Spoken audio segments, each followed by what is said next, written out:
Once that live stream is started, which it is, we are live right now. Anytime you want to call the meeting to order. Okay, thank you, Tom. I will call the meeting to order, the meeting of the Dunn County Planning, Resource and Development Committee and Land Conservation Committee, Tuesday, May 11th, 2021. And I can see by our screen and the room that we have all members of the committee are present, including the county board chair. So we have a quorum. We have a public meeting, a public hearing today. So we'll defer items 3 and 4 and move into the public hearing, which was noticed for 8:30. This is a public hearing of the Land Conservation Committee to review agricultural performance standards and manure storage and management ordinance final draft. Just a little bit of housekeeping. This will be the only opportunity to speak to this rezone, to this request. Only one person at a time may speak. Before addressing the committee in the hearing, we're going to ask that individuals who are testifying state their name and address and be sworn in and speak only to the committee. With that, let me ask, do we have any in-person public or any public testimony to present in the hearing today? I don't think we do. So with that, then what we'll do just kind of a confirmation of the public notice. Ask staff to do a reading of whatever written testimony we have received, hear a staff report, and then have questions from the committee, and then adjourn the hearing and consider action in public open session. So with that, Chase Cummings, if I can turn it over to you to sort of do the formal confirmation of the public notice and any written notices, any written comments that we've received. Sure thing. Thank you, Mr. Chair. Good morning, everyone. I'll start here with the formal public notice. To all whom it may concern, public notice is hereby given to all residents in Dunn County that the Dunn County Land Conservation Committee will hold a public hearing on a proposed agricultural performance standards and manure storage and management ordinance final draft on May 11th, 2021 at 8:30 a.m. by teleconference due to the COVID-19 pandemic. Instructions on providing comments during the public hearing will be included on the publicly noticed Land Conservation Planning, Resource and Development Committee meeting agenda. A copy of the proposed ordinance is available for public inspection by appointment at the Dunn County Land and Water Conservation Office, 3001 US Highway 12 East, Suite 240A, Menominee, Wisconsin, 54751. Contact Chase Cummings, County Conservationist at 715-231-6535 with questions, to schedule an appointment to review the ordinance or to obtain a copy of the proposed ordinance. A copy of the proposed ordinance is also available for public inspection on the Dunn County webpage, and a web link was provided. This is the only opportunity to address the committee regarding this proposed ordinance. All interested persons are invited to participate in said hearing and be heard. And I'll note that this notice was published on April 21st, 2021 and April 28th of 2021 in the Dunn County News. Thank you, Chase. Could you then, if you have any public comment, could you share that with us and then provide a summary of the draft ordinance? Certainly. We did receive one written comment through the methods described, and I'll read it as it's stated. Chairperson Quinn, regarding the Dunn County Manure Management Draft. Below is an excerpt of Eau Claire County's Manure Management Ordinance. Ordinance standards number 16, a nutrient management plan that complies with Wisconsin Administrative Code ATCP 50.04. The nutrient management plan must be prepared by a nutrient management planner qualified under Wisconsin Administrative Code ATCP 50.04 parent 3 parent C and submitted prior to issuance of the permit. If the nutrient management plan indicates manure will be applied to land not owned by the applicant, the nutrient management plan must include a copy of a lease, manure spreading agreement, or written proof of land availability. The nutrient management plan must be based on current soil analysis that comply with Wisconsin Administrative Code, ATCP 50.04. If current soil analysis are not available due to frozen soils or other conditions beyond the control of the applicant, the Land Conservation Division may accept at its discretion an incomplete nutrient management plan that permits submission.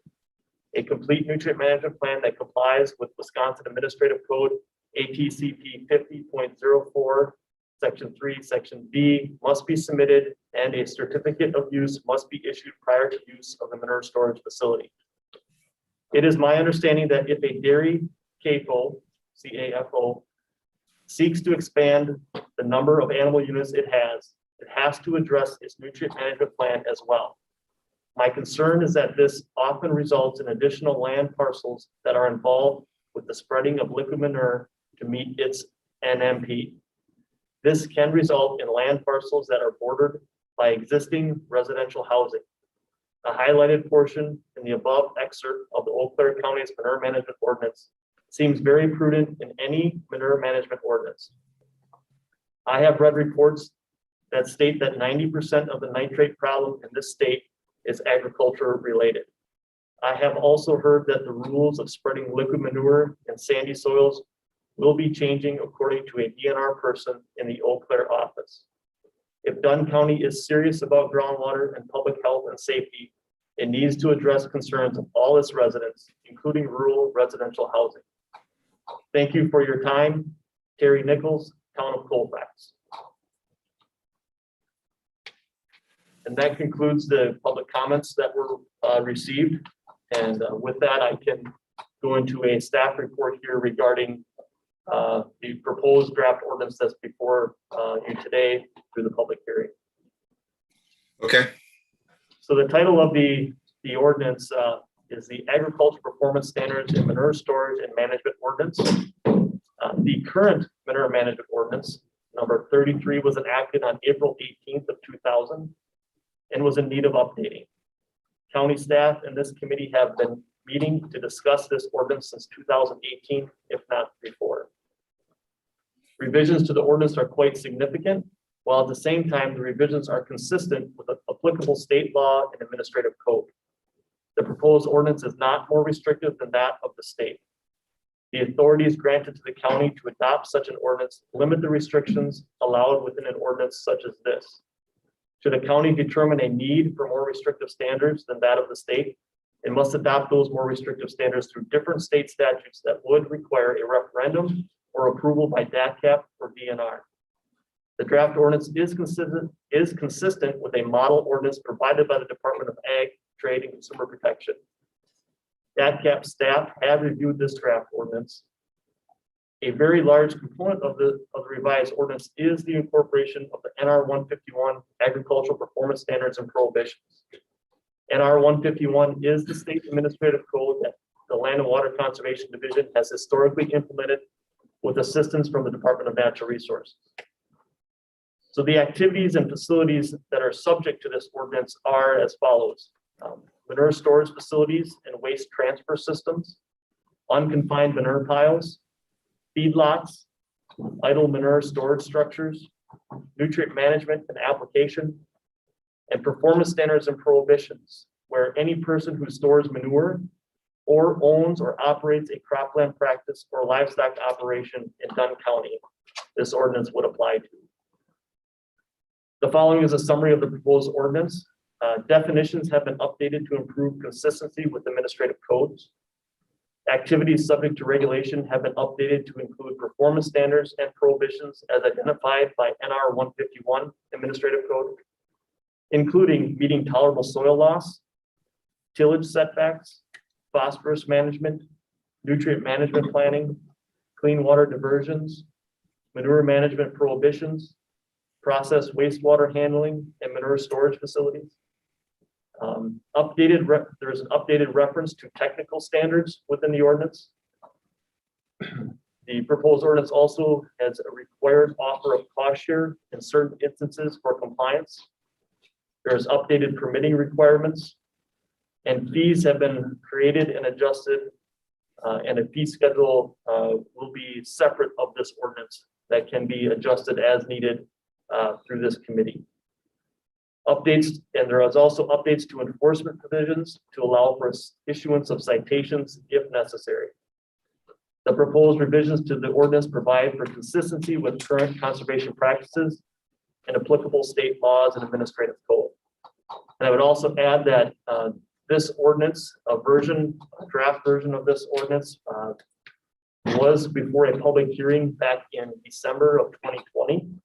And public comments and considerations of those public comments have been incorporated into this draft where necessary. So with that, I'd be happy to continue along with this process, and when the opportunity is appropriate, answer any questions that committee members may have. Okay, so we've reviewed this and had one public hearing on it already. Does the committee have any questions to Chase with regard to the ordinance? Okay, then, yeah, I'm sorry, I didn't see you, Gary. Gary? Yep, I am totally against that, that number G for the issuance of citation. I remember talking to our previous land water administrator for Dunn County, and he said that maybe once a year it would be needed. Plus the state has that authority anyhow. So I don't know why we're trying to double down here. If the state has authority, it's we're under the same standards as the state. And I would think they would have more employees, like more lawyers to take it to court than Dunn County does. So if that's going to remain in there, then I want to vote no for this ordinance. Thank you. Okay, Chase, you want to speak to that question? Sure. Thank you, Mr. Chair. Thank you, Supervisor Bjork, for the comments. And I know this has been a concern in the past. And my comments regarding the citation inclusion within the ordinance would be for a number of reasons. Currently, the administrative code that we are, I guess, enforcing for the state or implementing for the state of Wisconsin is NR 151, by which this ordinance, this proposed draft ordinance, does incorporate. Currently, when we have situations on the landscape for compliance with NR 151, we rely on the Department of Natural Resources for enforcement. And in a lot of cases, those can take quite some time to resolve. And in some instances that an example that we're currently working with, it's been several years, if not close to a decade in some instances. So the benefit of having citation within this ordinance allows for the flexibility for a county to, Dunn County to obtain compliance at a more reasonable time frame. And it also does not require us to rely or feel the burden of waiting for DNR to provide that assistance.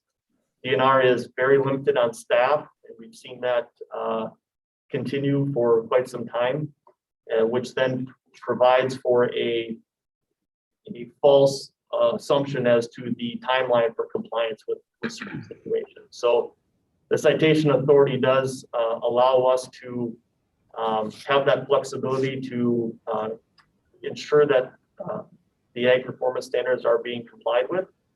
And it also provides for that leverage within our system to get that compliance. I know we've discussed this in review with Nick and Corporation Counsel to incorporate this within the ordinance and the other benefits it might have. And I guess I would invite if there's any comments that he may have at this time too. Yes, thanks. The ordinance already provides that the Corporation Counsel can commence legal proceedings to seek appropriate relief, including forfeitures, injunctive relief, repair, remediation, or removal of facilities. The citation isn't an invitation to go around and issue a flurry of tickets. It's a method to have enforcement done quicker. Citation focuses the financial forfeiture aspect of it into kind of a liquidated amount. Anyone who's issued a citation still has the right to contest it in court if they want to. And it saves, I mean, it really is a cost saving mechanism too. So if something is referred to our office, then we have to file a summons and complaint. I don't know what code the manure storage enforcement would fall under, but if it's a civil action, the filing fee is pretty close to $200. I don't know it off the top of my head. And then, it goes right at the same tempo as, personal injury lawsuits, contract disputes, that kind of thing. And it has the potential under this ordinance, $500 is a maximum for a violation, but every day that a violation exists is a separate violation. And so, the potential for unlimited damages exists also.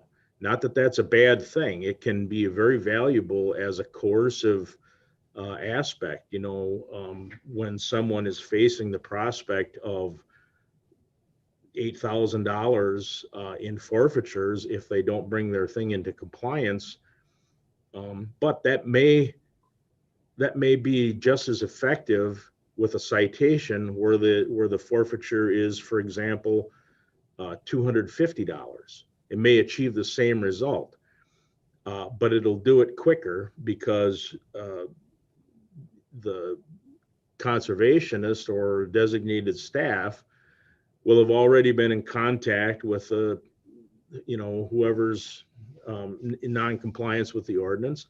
They'll been letting them know, hey, this is a problem. You've got to get this cleaned up.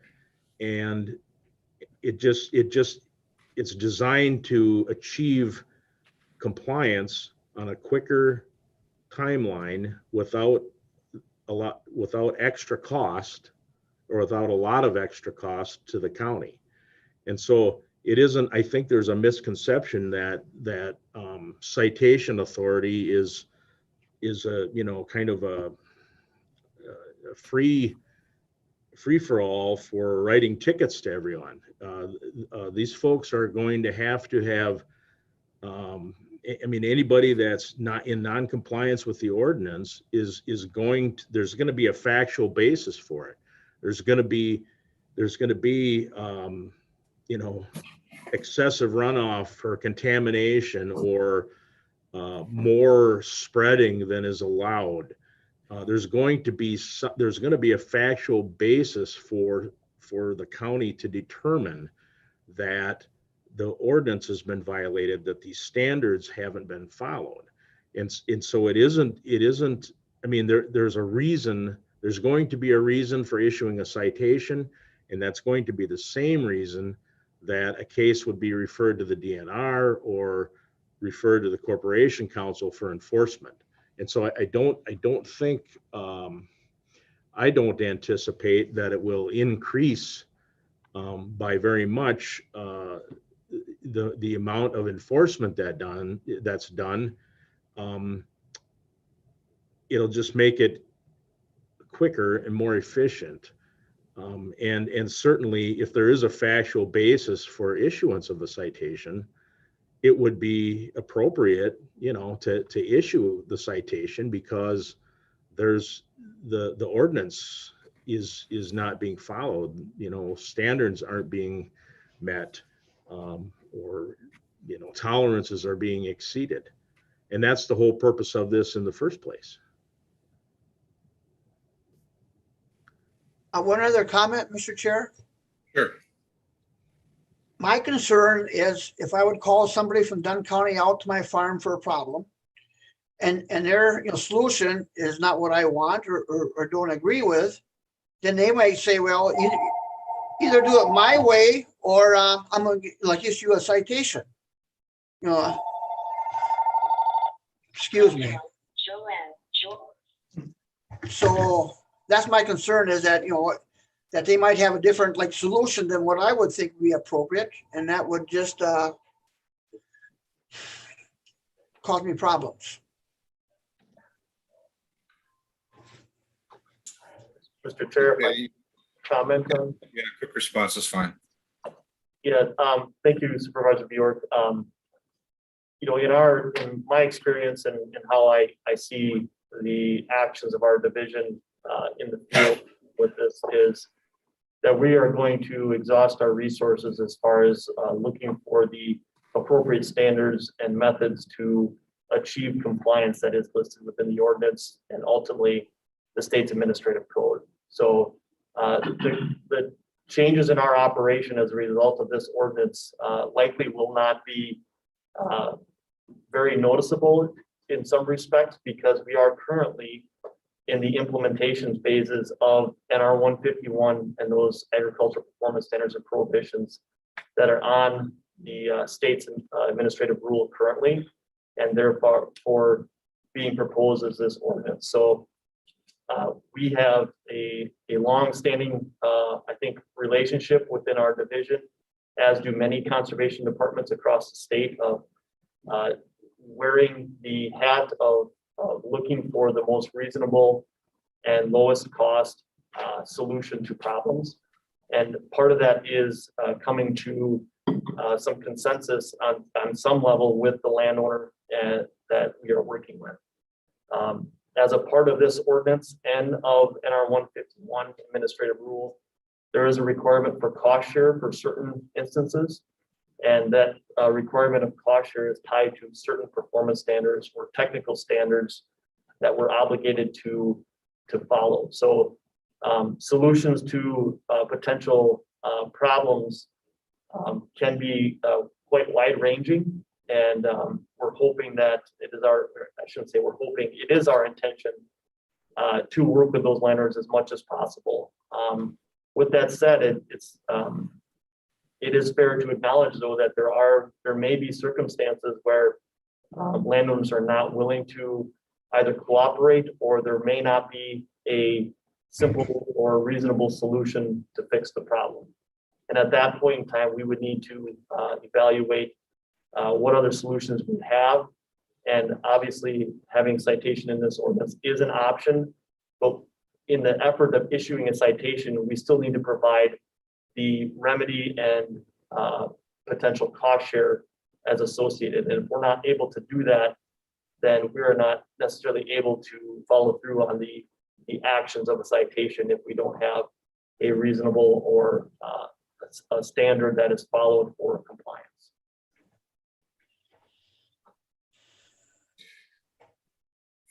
Thank you, Chase. Any other questions from the committee?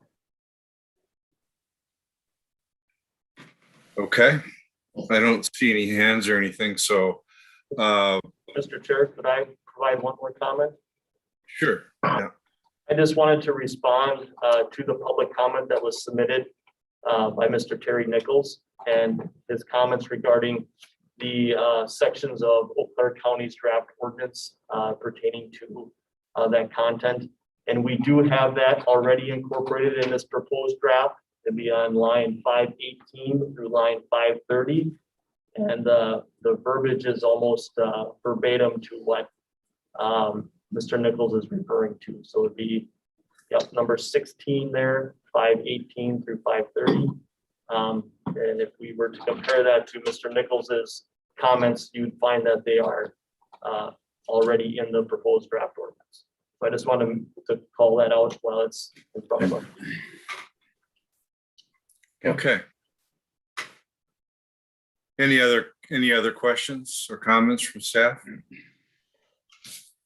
Okay, then we'll close the public hearing and go back into open session. And at this point, if it's okay with, Mr. Chair, I think there's one comment here yet. yes, I just wanted to let you know that we've had a number of individuals walk into the room. And I wonder if any of those have comments to this before you close the hearing. oh, thank you. So are any of you here on the manure storage hearing? No? No, I guess none of them are here for that. Thank you for noticing that, Dave. I appreciate it. Then we'll, if we, without objection, to sort of tie the knot on this, let's move to number 8, or excuse me, number 9, which is the consideration of possible action to the county board from the committee on this ordinance. Could I have a motion on that? Mr. Chairman, I will move approval. Okay, is there a second? Mr. Chair, Mike Kinnear here, I'll second it. We have a motion and a second. Any further discussion or comments? Okay, hearing none, I'll call the question. All in favor of forwarding the ordinance for the county board, say aye. Aye. Aye. Aye. Any opposed, say no. No, So noted. The motion carried and I've adopted it. All right, thank you for a long process and a good discussion. Let's go back up into the top of the meeting and reopen the public meeting, beginning with approval of the minutes for April 27th, 2021. Do I have a motion to approve? Supervisor Kinnear moves to approve. Thank you. A second? I'll second, Mr. Chairman. Thank you. We have a motion and a second. Any discussion, corrections, revisions? Okay. All in favor of approval of the minutes, say aye. aye, Aye. Opposed, say no. Minutes are approved.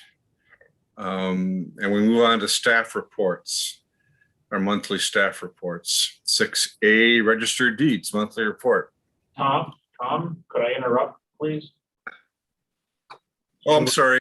I'm sorry. You got me. Yep. I'm sorry. I apologize to Mr. Bjork. We do have at least one public comment prior to one general public comment, and this would be the appropriate time for that. So, Larry, you want to share your thoughts? Yeah, thank you, Tom, Mr. Chairman. My time on the board hasn't been all that long, but it's been long enough to see kind of a pattern that I find disturbing. And it seems like county government is really focusing on the fact that they allow this, or they talk about compliance of that. And people have very little access to the people that make the decisions on what may affect them personally. Now, it was mentioned that Dunn County News for the hearing on the manure management was posted. And I've looked for the Dunn, I have doctor's appointment every Monday morning at 7:30. So 8:30 in the morning on Monday mornings, I'm going to at least 2 different locations to see if the Dunn County News is available. Well, for the last month, there has been no Dunn County News available. So a suggestion that I might have, if you're going to implement programs that talks about allowing this, the compliance of that. And it talks about penalties and tickets and dollar fines. You know, maybe we ought to expand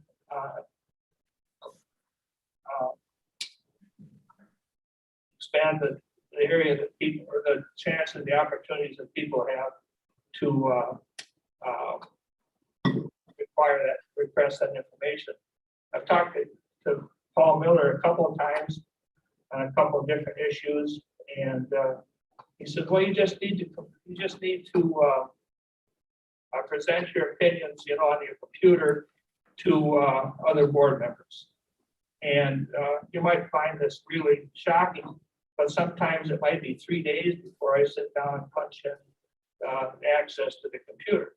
It isn't, working people don't sit by their computer and find out what's going on around them all the time.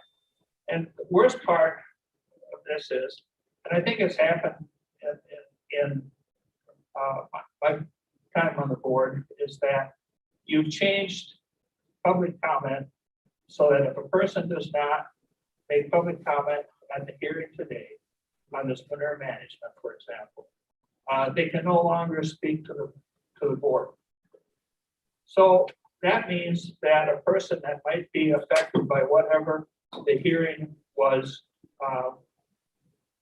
about, if they don't come to, you know, a meeting set by county government that may be convenient for county government, but probably isn't convenient for the person that's working, they can't come to the county board meeting and address the board, and specifically they can't address the person that they elected to represent them on the county board.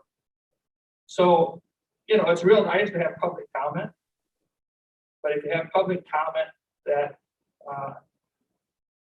does not allow people to be to the hearing, what good is public comment, and then you don't allow them to speak? Thing. And I'm going to give you a few examples on some of the areas in the county that I've worked on, and thinking about this a lot, this allowing and compliance. For example, our 4-H clubs cannot have a 4-H meeting unless they are allowed and have compliance by the extension office.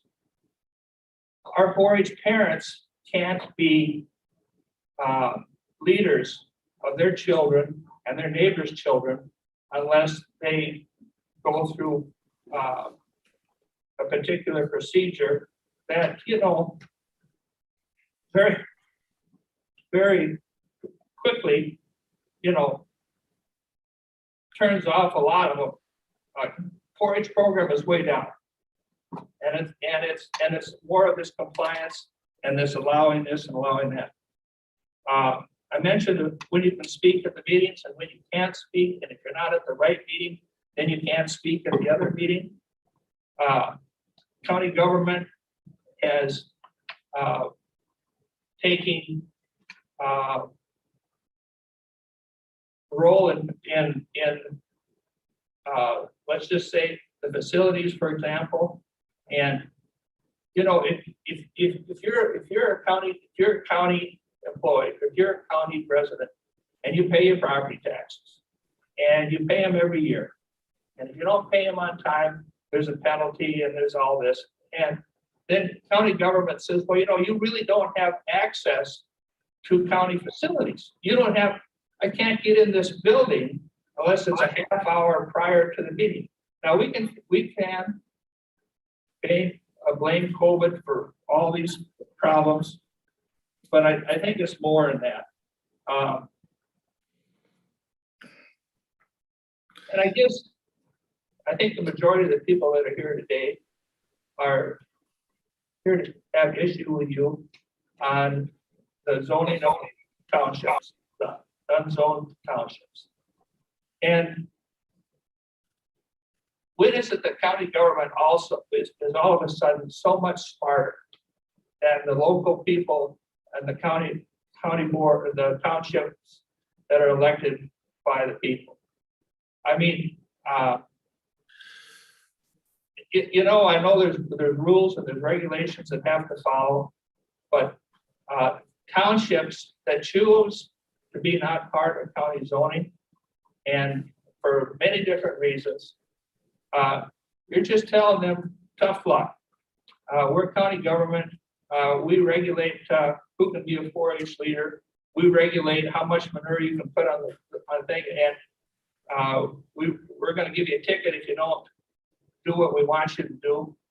So, why does county government all of a sudden so smart that the local people in the local townships can't make some of these decisions on zoning? So, Larry, I'm gonna have to ask you to, kind of wrap up your comments I within a understand couple that. of minutes. It wasn't stated, but I can understand through allowance and compliance that I spoke too long, but thank you for the time anyway. No, that's good. I don't want to get into back and forth right now, but I do think that this committee has been very open with regard to encouraging discussion, even dialogue at the public comment session before the meetings. And I think we're going to continue doing that, and within the meetings. The hearing process is a little different creature, as I think you understand. But anyway, yeah, your comments are well taken and heartfelt, obviously, and probably shared by a lot of people. Not everybody, but a certain number of people. But thanks for coming and sharing that. Are there any other general public comments? Okay. Then we'll move on to staff reports, starting with the Register of Deeds monthly report. Good morning. This is Heather Cohen, Morning, Register of Deeds. So is there anything in your report, Heather, you want to draw attention to? I guess I just keep saying it, but I'm very surprised at our how busy we've been each month. And I just was comparing to April of 2020, and I see we recorded 300 more documents in 2021. And just the amount of just how busy we've been, I guess, with real estate and how it continues to surprise me each month. So it's a good sign for our economy. But Great. Next is One any question. any questions, Heather? For Heather? Yeah, sure.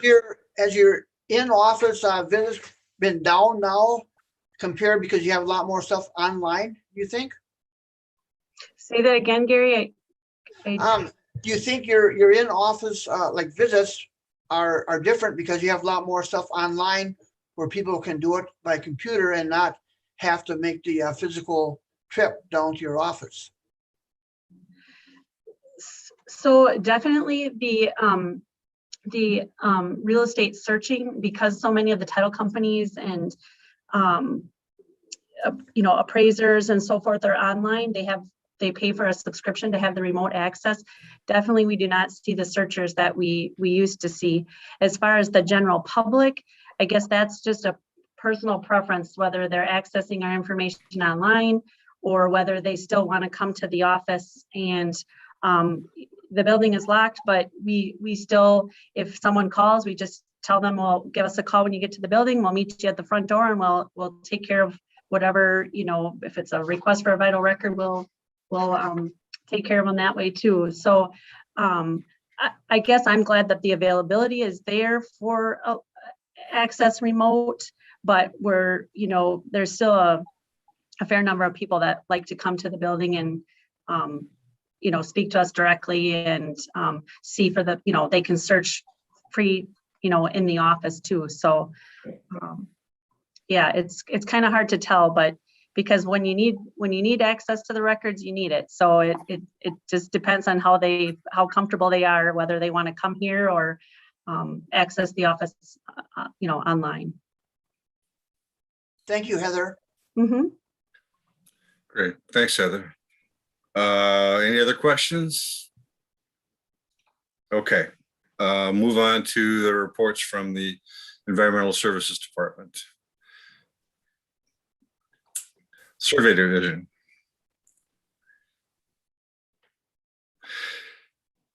Any questions? Any comments, Mr. Carlson?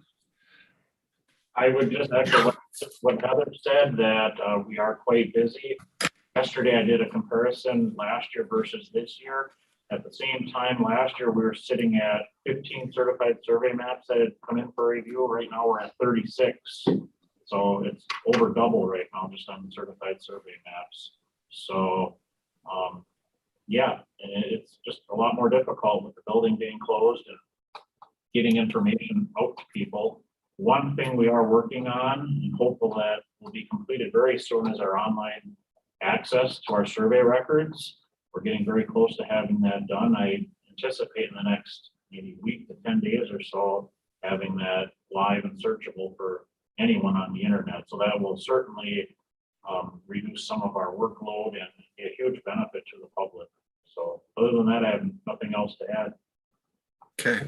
Can you have a question for Mr. Carlson? Yes. Tom, is the online access free then? Yes, right now it would be free. And it's going to be, for those of you interested, it's going to be incorporated right into the county's GIS website, which is already out there, which is free again. But they're just, our vendor has agreed, of course, we're paying for this, but our vendor has designed a portal, if you will. You can go in and search for tax records. Well, now you're going to be able to go in and search for survey records. So we just thought it was a really good tool to include it in something that the public is already using and very familiar with. So yes, right now there'd be no charge for that. Okay, any other questions?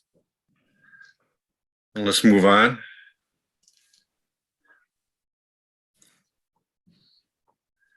Land and Water Conservation, Chase? Yeah, I guess I'll take any questions. I would just like to make a comment verbally here that is included in the report and draw your attention to the second to last paragraph. Just a quick update. We have a position within our division, the soil health specialist, that is currently funded by some 2021 county levy dollars, as well as one state and one federal grant. Lake Protection Grant and a National Association of Conservation Districts grant. Those grants are set to expire here in June and August of this year. And the work that individual, that position is working on likely does need to continue and will need to continue into the future. Currently, we have a funded position within our department that is not filled, and I'm working with the administration department to utilize unspent funds in the 2021 budget to fund that position through the remainder of the year. Now, as we start working on 2022 budget, I feel it's my obligation, professional obligation to the employee and to the work that's associated with that individual or that position, to request that we continue that into the future. And so I'll be presenting as best of argument as I can for you to consider as part of the 2022 budget in maintaining or retaining that position. With that said, I'm fully aware of the budget constraints that not only Dunn County, but many counties in the state are facing, and the future funding for this position may or may not be approved, but I'd like to make sure that draw your attention to that, and I'd be happy to have a conversation or other questions regarding that situation. Thank you, Chase. Any questions from the committee? Mike here again. Chase, what position is unfilled right now? What's the title of it? So there is a vacant conservation planner position.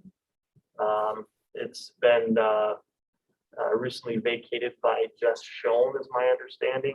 At one time, Chris Getzky.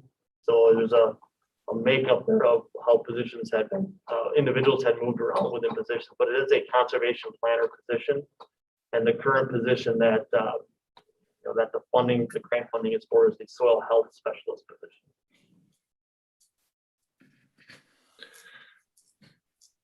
Mr. Chairman, Yes, Mr. Anderson.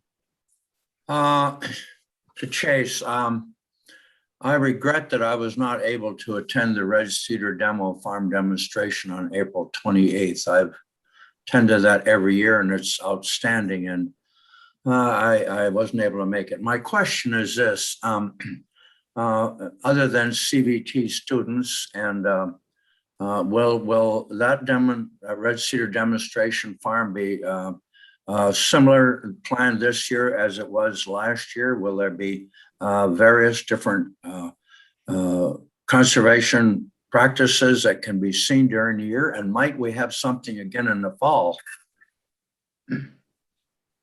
Yes, my understanding based on my limited knowledge to date as to how we've operated that in the past, but it is consistent with past practices.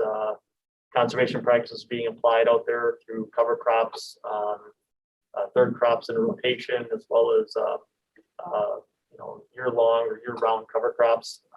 Currently, that farm, I believe, was corn got planted yesterday by CBTC students with a number of different implements that were there. And looking at field days into the future, obviously our considerations with certain restrictions and making sure we comply with that. But it will be the intention going forward to continue with those conservation practices and making them available for viewing by members of the public and whoever else might have interest. Thank you. Okay, anyone else? All right, thanks, Chase. Let's move on then to what's next.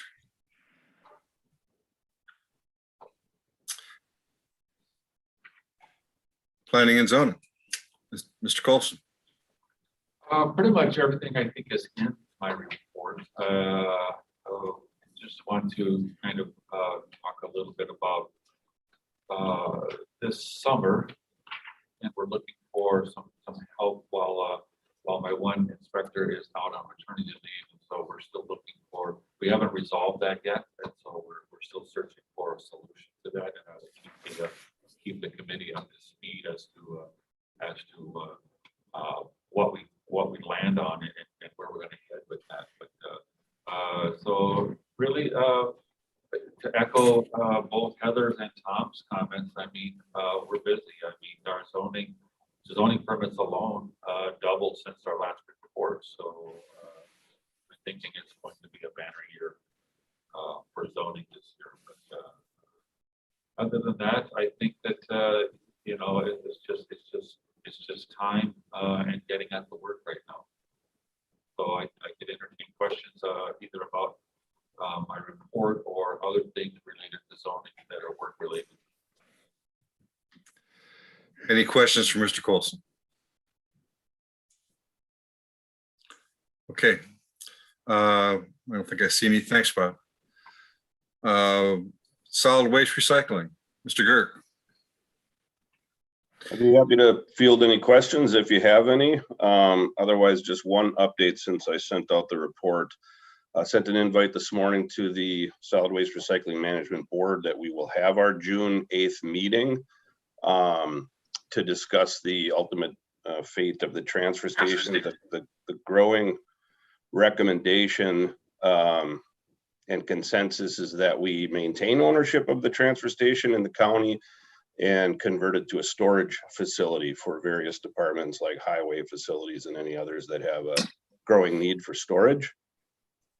So that will be the recommendation that is discussed at the June 8th Solid Waste and Recycling Board meeting. And then the other update not included in this report is that we are now working with Scott Nabafelt to start putting equipment up on the state website for auction. So all of our remaining equipment and infrastructure that will be up for sale will start hitting that state auction website here in the coming weeks. So I'll keep you all updated on that.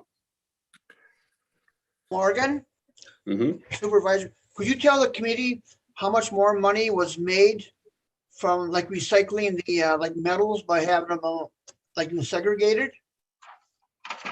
I was really surprised about that amount.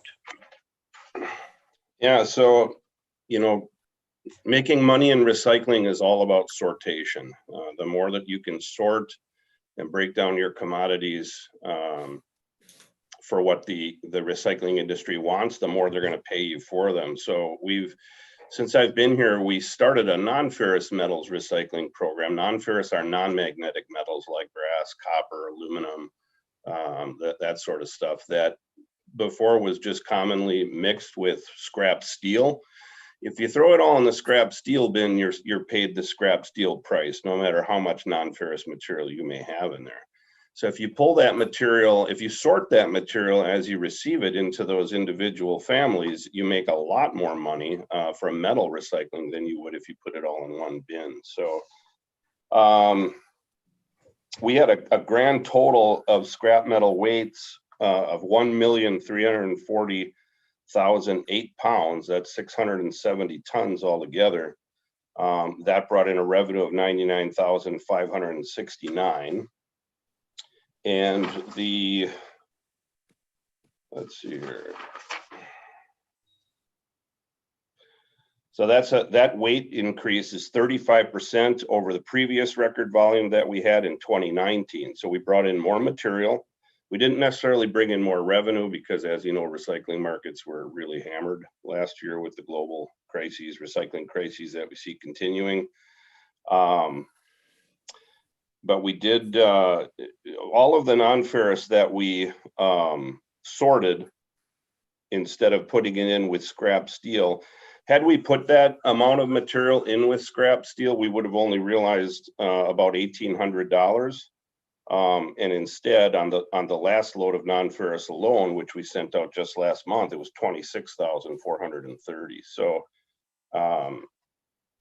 you know, I think what Gary's point is that it's pretty surprising how much extra revenue you can generate through proper sortation of your materials. And that's something Dunn County's always done really well at. I've just expanded that into multiple areas, the non-ferrous being one of them. So. Thank you, Morgan. Mm-hmm. Thank you. Any other questions? I do have one, Morgan, and to Gary also, and I don't want to be broken record, but we've talked a little bit about potential for follow-up to hazardous waste disposal.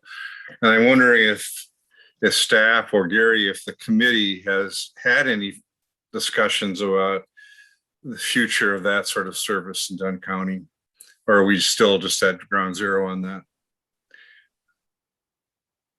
Morgan, you want to answer that question, please? Well, if you recall, when the 26 member municipalities opted to pull out of our programs last year, before they made that decision, we made an alternative offer that we could keep the Dunn County transfer station open exclusively for a year-round hazardous waste collection service, in addition to recycling non-mandated, non-landfill commodities that everybody we know now is having problems finding homes for.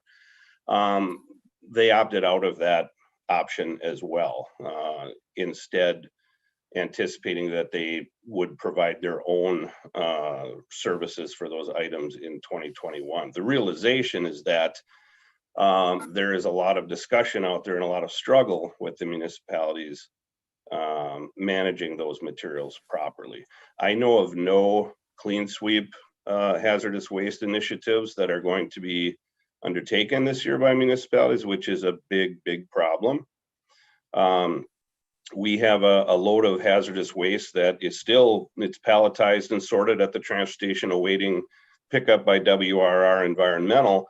That was material that was not collected via clean sweep. That was collected off of our tipping floor just from people bagging materials because they don't have a clean sweep event to bring that to. And whenever somebody does not have a convenient and affordable outlet for hazardous wastes, they're going to find one way to get rid of it. And it's usually a bad way through improper disposal.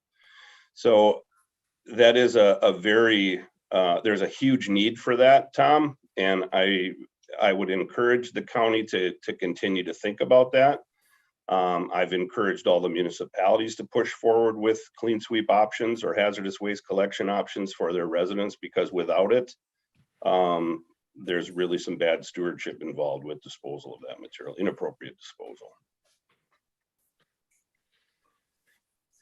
Gary, is that some, thank you, Morgan. Gary, is that something that your committee is thinking about at all? I know it's like too late in a lot of ways, but it's still a problem, as Morgan just said. We could certainly put it on the agenda for the June meeting and talk about it.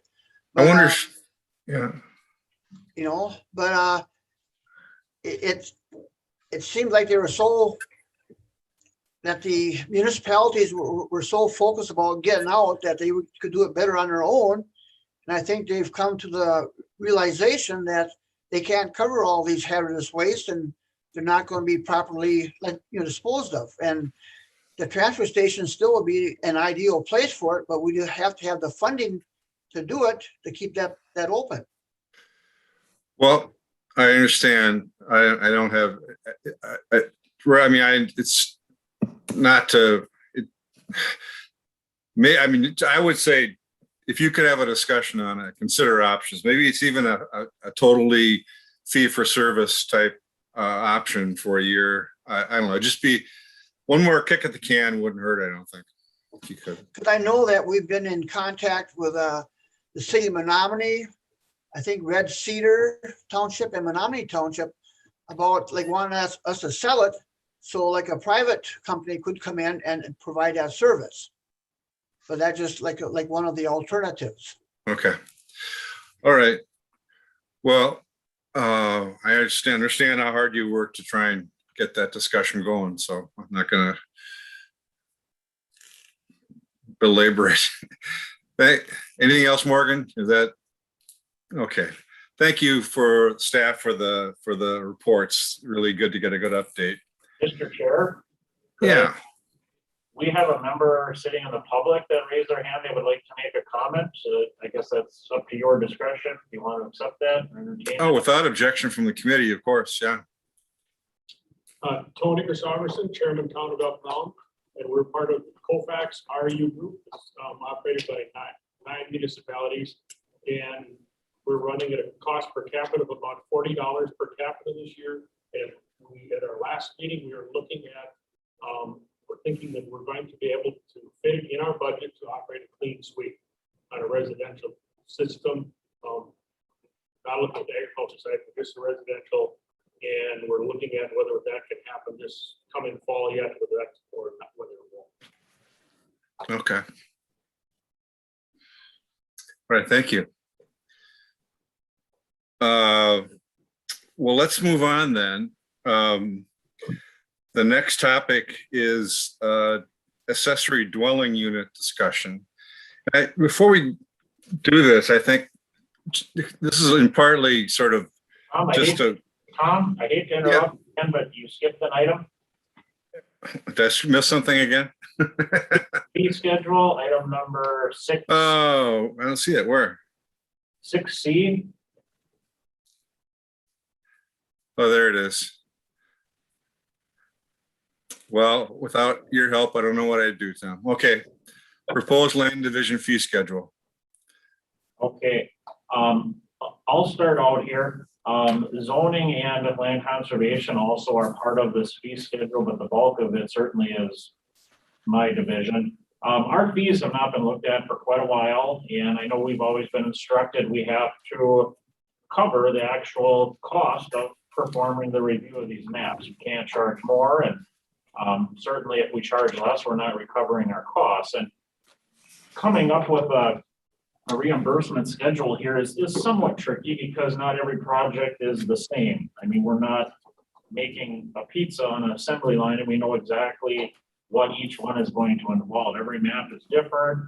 The quality of the work on these maps varies from surveyor to surveyor. So it's really hard to say this amount is going to cover our costs each and every time. On some we're going to be fine, others we're not going to be so fine, but we had to take a best average of the work that we've seen over over the most recent past. So this fee schedule was developed, of course, by staff, but we also had input from our CFO, Mr. Stride, particularly about charge out rates and overhead costs. So the instruction I received and other staff was we need to take our total salary and fringe, convert that to an hourly amount, and then figure out what staff are working or performing the reviews, multiply that out, figure out how many hours of staff time times their hourly charge out rate, and then a factor of 10% is factored in for overhead. Lights, electricity, paper, pens, pencils. I'm being told that's probably on the low side, but it's a safe number, 10% for overhead. So after doing that, we've come up with this fee schedule. And again, this is an attempt to cover the actual cost of our review. So for certified survey maps, we're looking at a $200 fee plus $20 per lot or outlot. Committees may be asking what the fees are now. Right now, when you submit a certified survey map, $200 gets you the very first lot, and then it's $20 for each additional, okay? So this proposed fee here results in a $20 increase over what we're charging now, which I don't think is a drastic change, and in my opinion, it covers our costs. So a 4-lot certified survey map is going to be $200 plus another $280. In the past, that would have ran a landowner $260. So I'm going to go through these. If you have questions, I guess it might be prudent to just stop me on each one. So maybe with that said, are there any questions on the certified survey map review by the committee? Mr. Carlson? Supervisor Bjork? Yes. So what do you tell the landowner that's already paying taxes that part of this fee is already coming from his property taxes? Is that a valid question or not?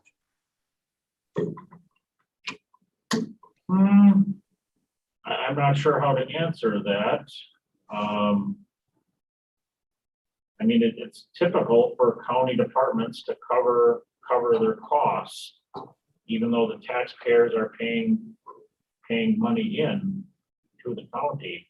I guess it's similar to, I'll just use the analogy with an address sign. If I put a house up and I need an address sign, I believe I'm going to have to pay for that. And should that be given to me for free because I'm already paying my taxes? I just know a lot of county departments charge for the services they provide, and we are no different. I can tell you, counties around the state are operating the same way with respect to land divisions, zoning, land conservation. They all are charging a fee to provide a service. So I certainly we're not out of line with how county governments are operating around the state. I would add to that just that, when we talked about this before, our general sort of consensus was the cost of maintaining a survey division is far higher than the amount that is received in fees. So the cost of that whole division being maintained is part of the service. And that's what the tax dollars go to, is to, in order to have that department there, have that professional staff on hand, we have to use taxpayer dollars. But there are additional services that each individual taxpayer has above and beyond that. And that's what the fee schedule is intended to accommodate.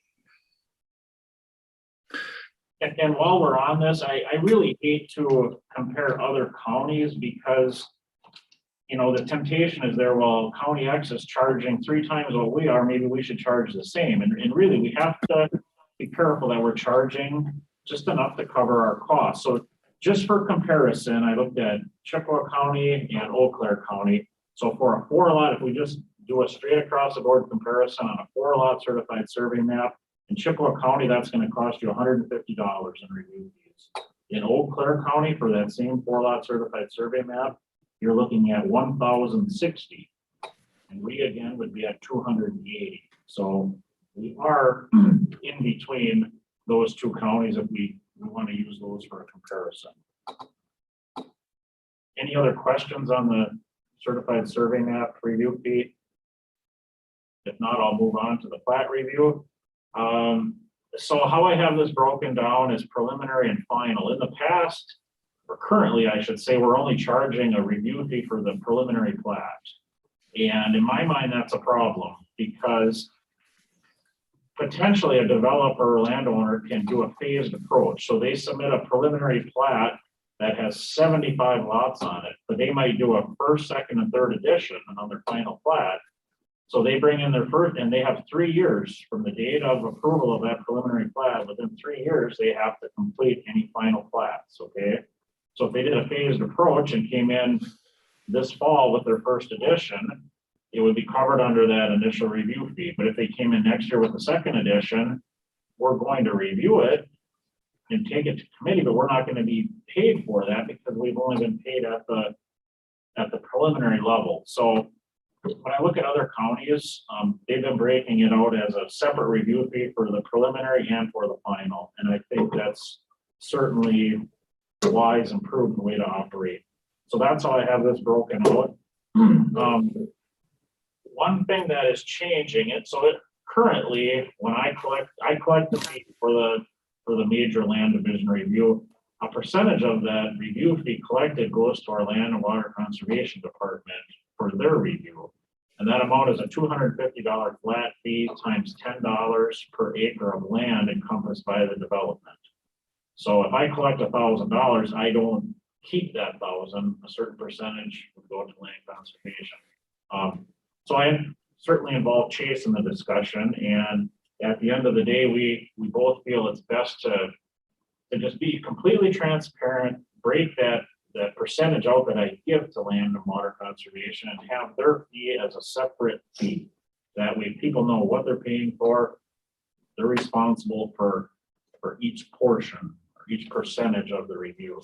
So the preliminary plat, and this would include county and state, we're looking at a $400 flat fee plus $20 per lot or outlot. And then the final plat, whether it's county or state, it makes no difference, another $400 plus $20 per lot or outlot.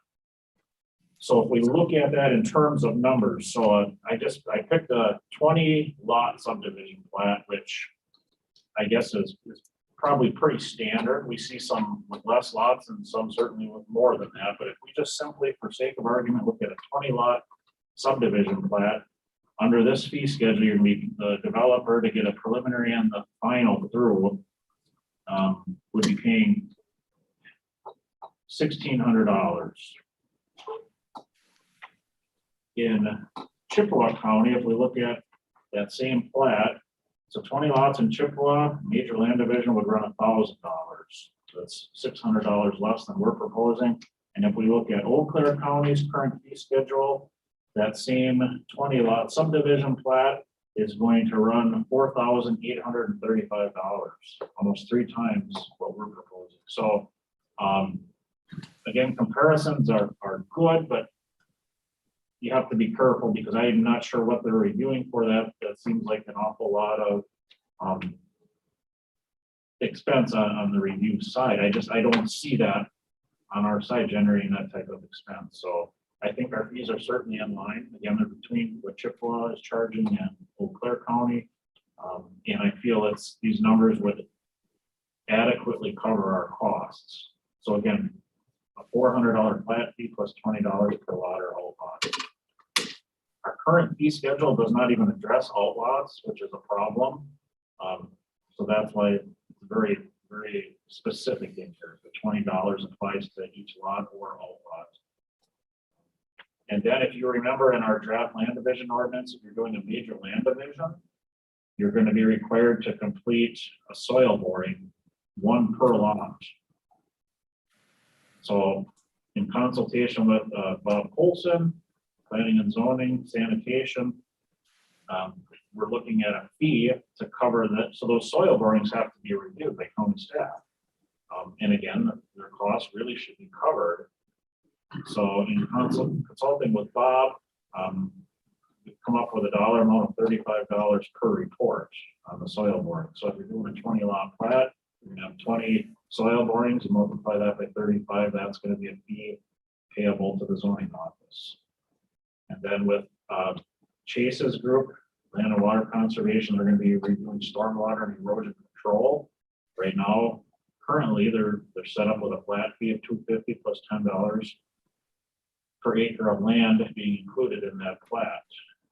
So Chase has looked at his fees, consulted with it, or his costs, consulted with his staff, and they've come up with a dollar amount of a $500 flat fee plus $20 per lot or all lot. And I know Chase has also compared what other counties are charging and looked at what they're reviewing. Some counties are doing a much more comprehensive review maybe than what we are. But again, we have to look at our ordinance, what the developer needs to comply with, and then how staff are performing that review. Not only, who's doing it, but how long it's going to take. So I'm going to stop here because this concludes the end of plat review. Are there any questions for either myself, Bob, or Chase on our proposed review fees for major land divisions? Will we bring this back as an action item? Tom? Let me see if Corp Counsel is with us here. He is. Nick and I have talked about this somewhat, but I don't know that we've come to a final conclusion on how this is all going to shake out. Obviously, the ordinance is going to county board, first reading, second reading. And our intention was to have this fee schedule as an appendix to that ordinance, so it could be amended from time to time by the committee and not take full county board review or action. So Nick, would you like to speak on this at this point? Are you prepared? Yeah, my understanding is that today it was just going to be presented to the committee in the form of a report, sort of soliciting feedback if there are any suggestions or amendments or any changes proposed. And so this can come back again to the committee at its next meeting. And I think it would just be a formal action by the committee. Right. Okay. The way we have it set up. Thank you. That's what I thought. All right. Thanks, Mr. Carlson. And not quite done yet. So okay. I'll move on to condominium flat review. So we're looking at a $200 flat fee plus $20 per unit. Condos don't have lots or outlots, they have units. So $200 plus $20 per unit. The way the state statute is set up, the review has to be completed within 10 days. So that is not conducive, certainly, to the PR&D committee approving those. So all reviews and approvals on condos will be done by my office. Will not need PR&D committee approval. So there's, again, the fee would be $200 flat fee plus $20 per unit.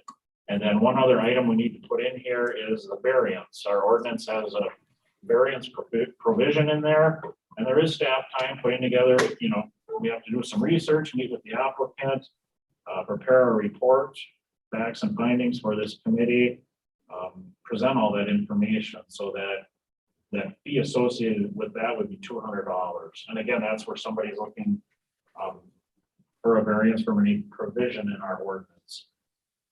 We've had a few variance requests in the past 2 to 3 years, and staff have had time attributable to those requests presented in a PR&D, and we didn't charge the applicant anything for that. So I think it's certainly wise to have a provision in here for that. So that concludes my presentation on the fee schedules. And as Court Counsel said, if the committee is okay with this, I'm not looking for action today, but I would bring it back as an action item in 2 weeks. Are there any questions?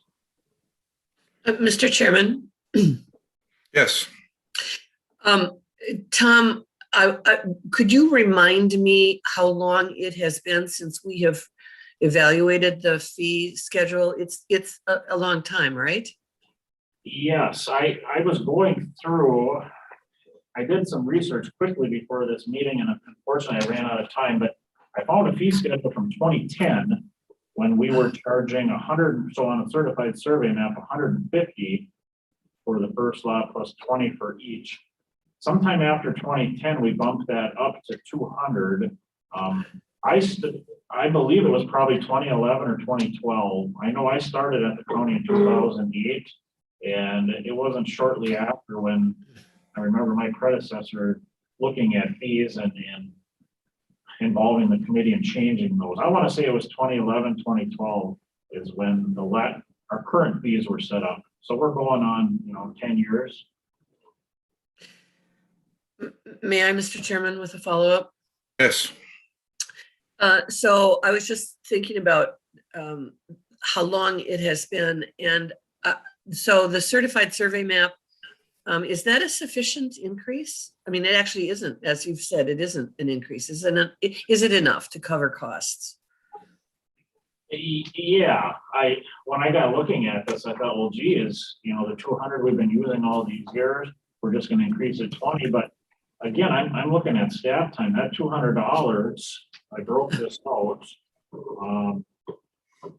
I have one staff member that does some mapping, parcel mapping on this. He roughly, on a certified survey map, he has roughly about an hour of time, and then I'm figuring about 3 hours of my time.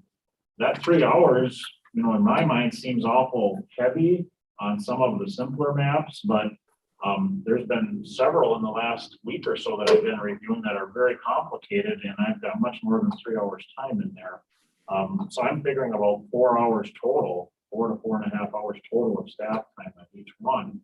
And that gets me to just shy of $200. So I guess I would maybe make the argument that in the past we were charging potentially more than we should have. I don't want to say that, but I just think that, the $200, again, I don't want to slap 400 on there and say, well, we're going to raise it, we're going to double it. I'm looking hard at who's performing the review and how long it's going to take. And I really think 200 plus 20 per lot is going to cover it. I guess certainly we can review this a year from now, 2 years from now. And if we feel our costs aren't being covered or some things have changed, then it would be very simple, with the committee's approval to amend this. So does that answer your question, Supervisor? Yes, thank you, Tom. And I trust your judgment on this one. I just wanted to raise the question about whether it was sufficient, and your explanation suffices. So thank you.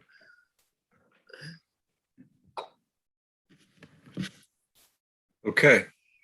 Any other questions? Thank you, Mr. Carlson. Appreciate it. I guess now we are ready for 6D accessory dwelling unit discussion. Mr. Coulson, you want to give us an introduction to this discussion? Mr. Chair, if I might ask if the committee would consider moving this one down. We have some people in the audience for the pre-application, and I'm just wondering to make best use of their time if we could take the pre-application discussion so those people can get on with their day and then finish up with the ADU.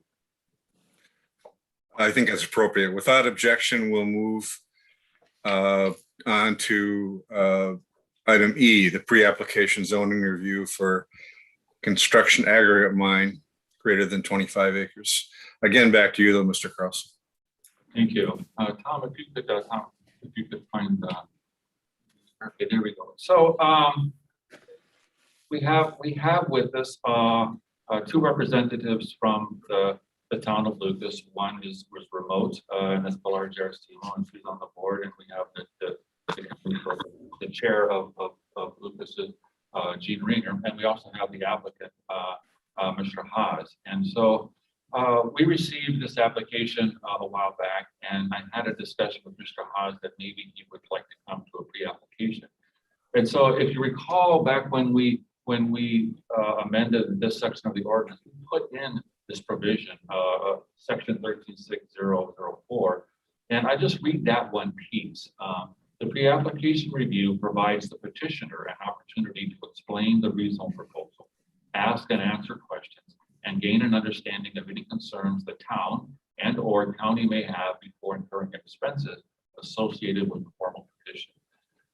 So the applicant has submitted the application, and we have the check. We're just put that on hold following this discussion to see where the applicant wants to go. So kind of an overview.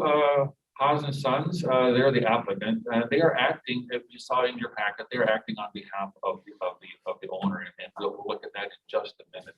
But they wanted to rezone some lands in the town of Lucas from primary ag, what we call PA, to general ag in GA, in order for them to in turn request a special exception permit to operate a construction aggregate mine greater than 25 acres. So so what I've provided you with committee is some background information. Some of it is right from the ordinance. Some of it are some context maps that staff has put together. And then there's also the application, and I would touch a little bit on that, but I think that would be appropriate for the applicant to speak about his application, why it is that he's here, or that he's looking for this rezone request. I want to remind everyone that this is a pre-application review. This is a discussion. It's not an action item, and so anything that is stated in this discussion, it isn't binding on anyone's part. So we're just trying to have a discussion about what's best for the county, and then have the applicant understand that, and then make a decision if that's also in his best interest. So some of the things that I provided the committee for discussion, and I've also provided this information both to the town and to the applicant.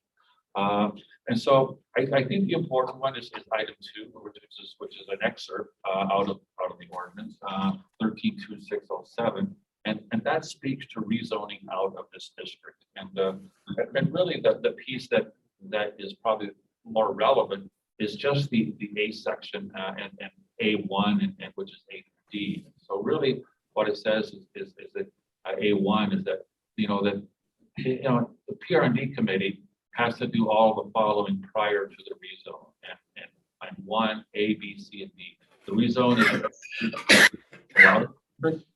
rezone is consistent with any comprehensive plan adopted by the county, which is in effect at the time of the rezone.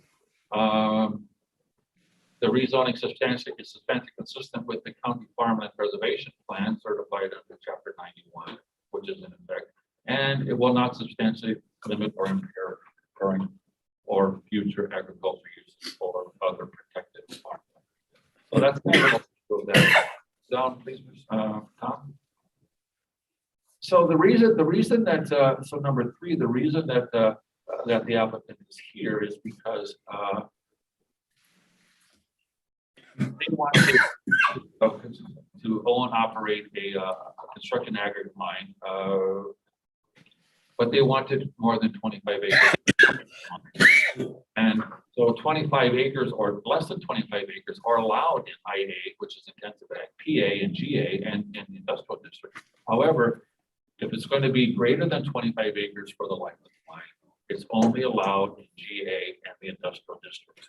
That's why the applicant the rezone because they want to exceed the 25 acre over the life of the mine size. Scroll down, please. Keep going. So number 4, I have an exhibit, that says the comprehensive land use plan, and the land in question is zone PA, and we'll look at that in just a second. And then number 5, I have an exhibit for the farmland preservation plan, and we can look at just what that map looks like. So scroll down. This is the application from the applicant, and the one piece. Keep going, Tom. I'll tell you when to stop. And then right there. Mr. Richard Brackett is the owner of the land, and he has given permission for Haas Sons to act on his behalf for this rezone. So I just want to bring that to the committee's attention that Mr. Haas is acting as an agent on behalf of Mr. Brackett. Scroll down, please, to the first map now. Keep going.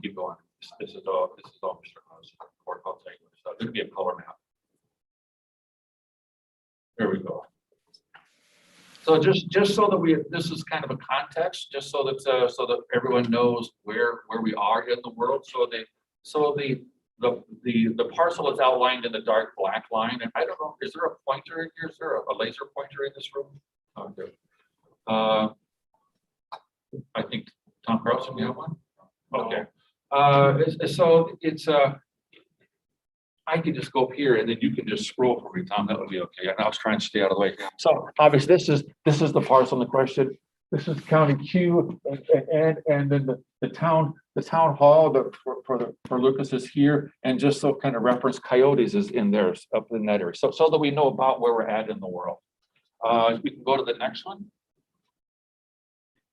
So this is how it's currently zoned, and you can see that all of the land in question is zoned primary ag.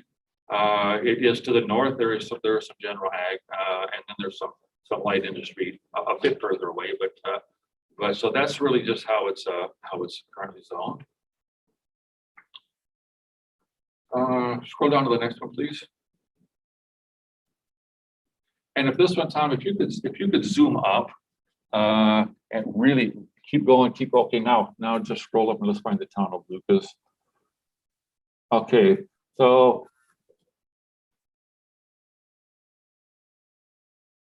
okay, here is, you know, kind of the land in question, and so you can see, you know, on the comp plan that dark brown is designated as agriculture, and this kind of, I don't know what color this really is, but this color, at least in the comp plan, is ag residential. So at the time that this plan was adopted, the county differentiated between agriculture and ag residential. And so the agriculture is really intended for intensive ag or you know, productive ag, and the ag residential is what is more like our general ag, where more non-farm uses are permitted in the ag residential than maybe in the agriculture district. Next map, please. And the last one, this is the map that we sent down to DADCAP. We have one for each town in the county. This happens to be Lucas's map. And so there was a series of issues that we looked at in order to qualify lands for that could be certified. Not all lands in the county that are certified have been zoned intensive ag. But they certainly are eligible for that. And also those that aren't zoned in exclusive ag, they are still eligible for some of the other programs that go along with farmland preservation and ag enterprise area. So anyway, here is the land in question again, and it has been certified through the state as farmland preservation. And so that is the reason when we looked at the zoning ordinance, what it takes to rezone something out of an exclusive ag district is because of this certification. So that is pretty much an overview of the information that I have presented. I guess I would ask that the applicant would be a good time for the applicant to speak, and you might want to come a little closer if you like, Mr. Haas, get close to the speaker or to the microphone, and if that microphone is ready, just directly. Okay. Right, guys, my name is Jason Hawes, and I represent Hawes Incorporated and Rich Brackett. It is a request to rezone, and the reason is because when I talked to Rich several times, he's mentioned to me that the reason he originally zoned it as primary ag when zoning was adopted was because he wanted to keep residential clusters of houses out of his property. And it wasn't necessarily to eliminate mining or eliminate rural activity. It was more just to eliminate and reduce housing. And so now, since I asked him about possibly doing a non-metallic mine, he was okay with that. And he's looking, what we would be doing with our mine is opening up through the life of the mine, not immediately and not in even a span of 5 years, opening up a total acreage of 51 acres. Well, I have that projected and estimated at taking 70 years to do. So we're gonna, that's a long time to have a mine open. And but it's a long time because it's gonna be small increments of the mine that we work through. We generally open up 10 acres at a time at the most because of county fees, because of contemporaneous reclamation. And so I expect there to be a 10-acre area open while we are mining at any given time as we progress through stages of the mine. But we would like to have it zoned general A to have the entire 51 acres permitted at one time. And then we can incrementally move through the mine and reclaim as we go. And Rich liked that idea because then we're not stalled maybe with re-permitting. If we were to permit a 24-acre mine or a 20-acre mine, and then we would have to apply for an expansion. And he likes the idea of having everything all permitted at once so that when it gets mined and reclaimed, everything gets sloped and flattened in in the easiest way possible, the most economical way, the nicest way possible. So instead of having, as he has now, a hillside and a field at the top of the land, we would just lower his land. The field would become larger, or trees if he wants to plant it with trees. So that area that's at the top that is being farmed right now would actually expand, and his farmland would grow, whether it's going to be agricultural farmland or food plots or trees or a combination of everything. That land would actually get larger. So there would be less hillside. In theory, there'd be less hillside. That's the way it should be. And he's okay with that. Like I said, it was more of an issue with keeping it rural and keeping it farmable land and less residential is the whole reason that he was zoned primary ag. But he was unaware that something like this could come about, and now he's like, let's rezone this so that we can work together and make things more streamlined. Any questions? So was there anything in your report that you want to bring up so that, because I didn't go through your application, reading the map, was there anything more that you'd like to bring into the report? Nothing unless they have questions with it. I was looking at how the farmland preservation is. I know Rich was in a few different conservational programs with this land, where he will draw those out while the mining is taking place and then put them back in when it's done. That seems to be an easy thing to do. Until we get into that section of the mine, if we're doing 10 acres at a time, until we get to that area, he's going to leave it in a conservation program. Trying to think if there's anything else. Yeah, the zoning around, as you pointed out, Bob, the zoning is general ag to the north. So it's not like it's an ag area that it's primary ag everywhere. Matter as long as it's getting put back into farmland when it's completed, which is the plan. So I have a question, Mr. Chair, if it's okay. Yeah, let me just say this. I think, this is I'm in a little awkward position not being there. I apologize for that. I didn't know we were gonna, anyway, but this discussion is intended to be just what we said, a preliminary discussion and open-ended, and an opportunity to give the applicant a sense of what concerns the committee might have and vice versa. So this is the first time we've done this based on the changes that we made to the ordinance. So we'll work through it together. And If it's a little awkward, I apologize, but we'll try and get it. So yeah, please ask your question. Sure, Jason, Mike, so you're leasing the land from him and all the parcels are owned by the same owner? Correct. Okay, just wanted to make sure that was it.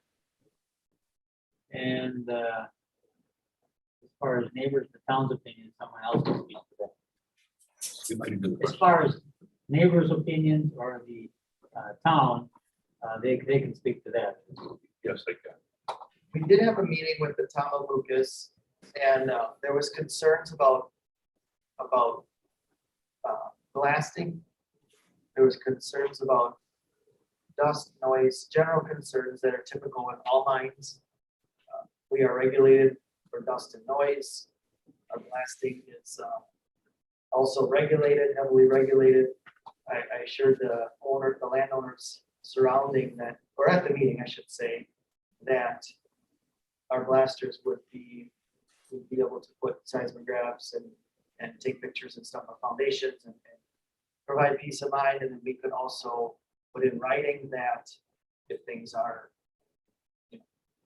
wrecked due to blasting, that they would be fixed by us. We'd be liable for that stuff. So I did present that to them. Those are general concerns and warranted concerns. The access right now would be off of 150th Street. I talked to the landowner, Brian Jiskra, who is located west of the, adjacent but west of the existing boundary area. So he has a 40 just to the west of, yep, right there. That's Brian Jiskra's land, and you can access that off of 455th, I think, or 425th, whatever that short road is. There we wouldn't be disturbing anyone except for Brian with our trucks hauling in and out, and he's just fine with that.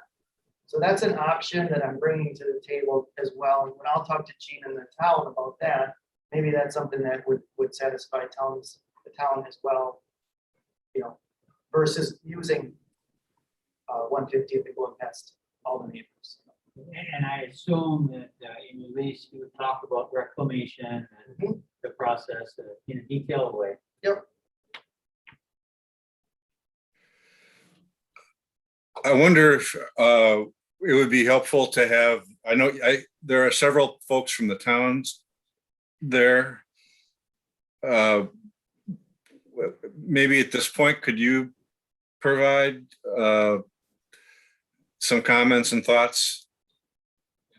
So maybe we start with the chairman, Gene Ringer, and then we could go to Pilar, who's online, one of the board members. That's fine. Hi, Gene Ringer, and I've got a couple of things. Number one, with respect to when we, as Jason and we had our initial discussion at a town meeting regarding the proposed rezone and mine.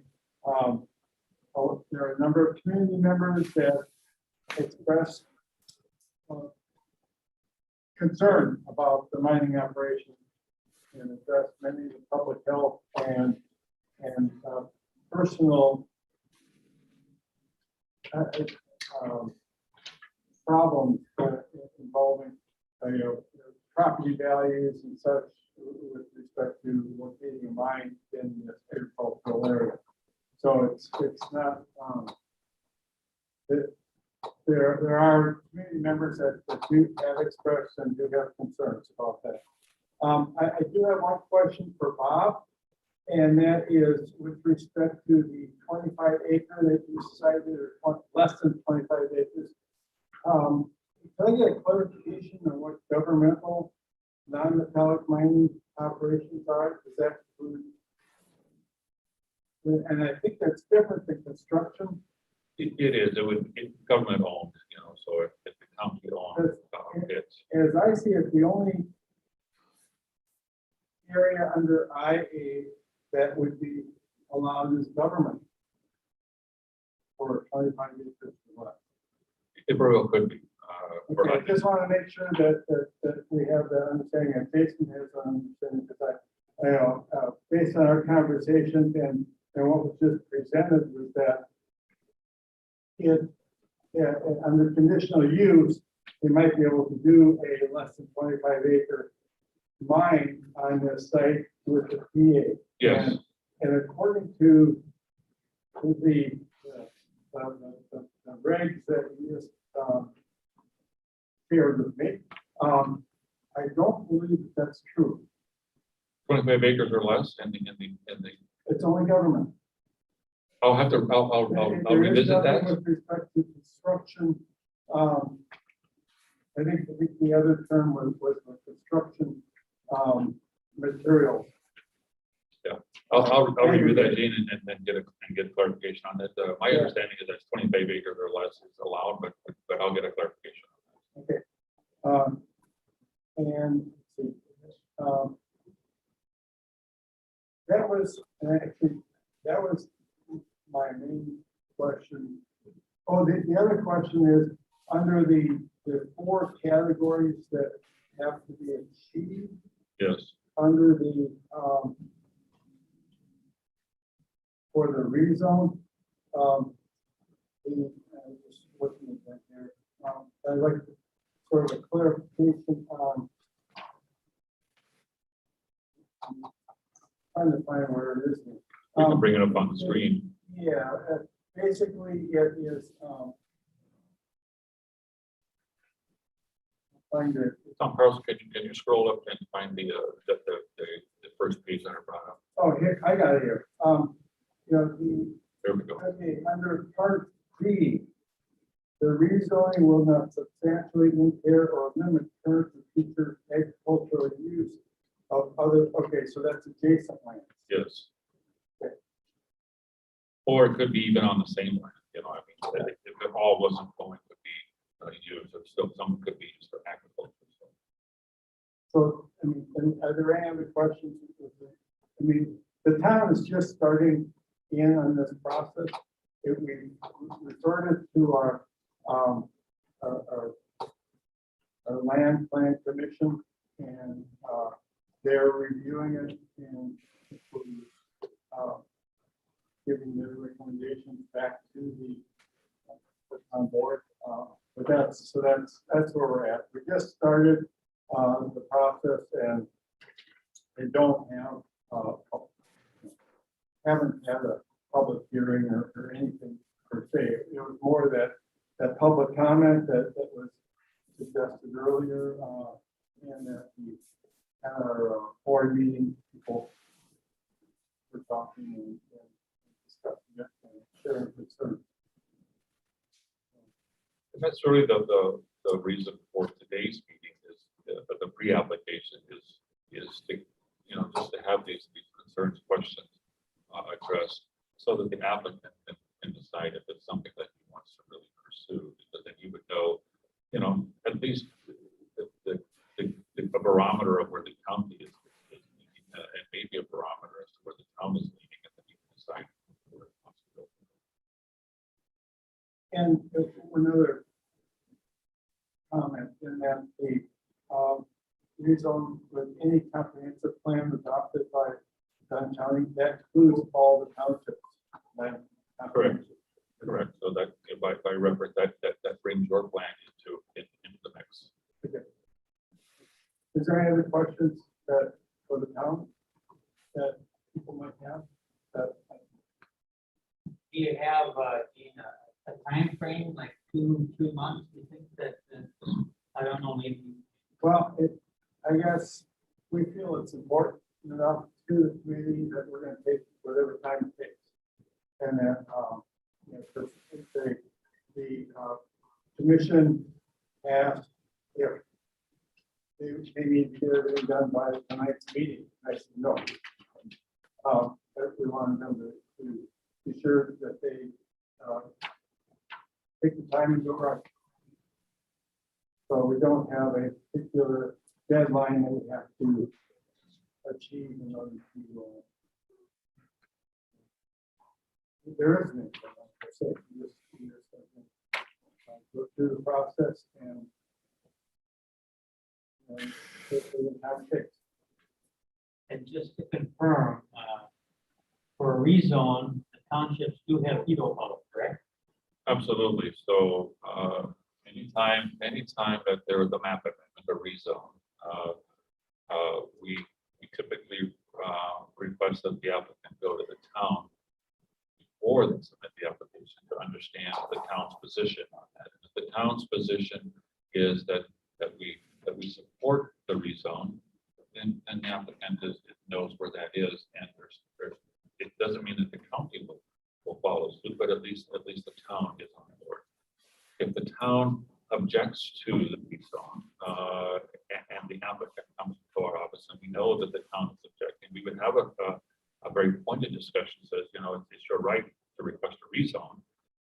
But just realize that if the county were to approve your rezone, knowing that the town is objecting, there's a window of time where the town could overturn that decision.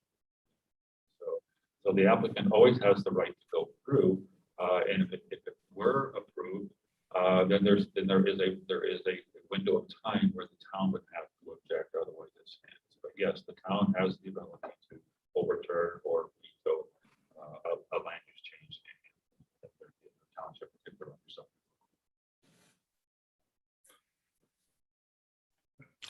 Okay, thank you, Gene. Mr. Asima Pilar, do you have some thoughts you want to share? Yes, thank you, Mr. Chairman. I apologize, I got kicked out of the Zoom meeting, so I missed the first 5 minutes of that discussion, and I didn't hear my comrade Gene Ringer, the first part of his comments, but I did hear a reference to the objections raised by the neighboring properties, and I wanted to underline that occurred at a land plan commission meeting that was scheduled quite quickly. So there were other neighbors who were unaware that this application had been submitted. And also, it seems I've been getting some calls, and I've heard from one of their land plan commission members. There's still a lot of folks that are just hearing about this.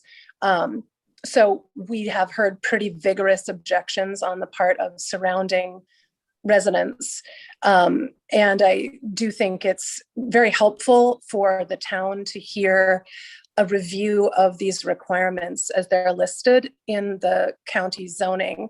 The requirements for rezoning out of primary ag, for example, in advance of our land plan commission undertaking this debate and providing a recommendation. I have some concern that it's been quite a long time since the folks in our town have had to do a deep review of this sort.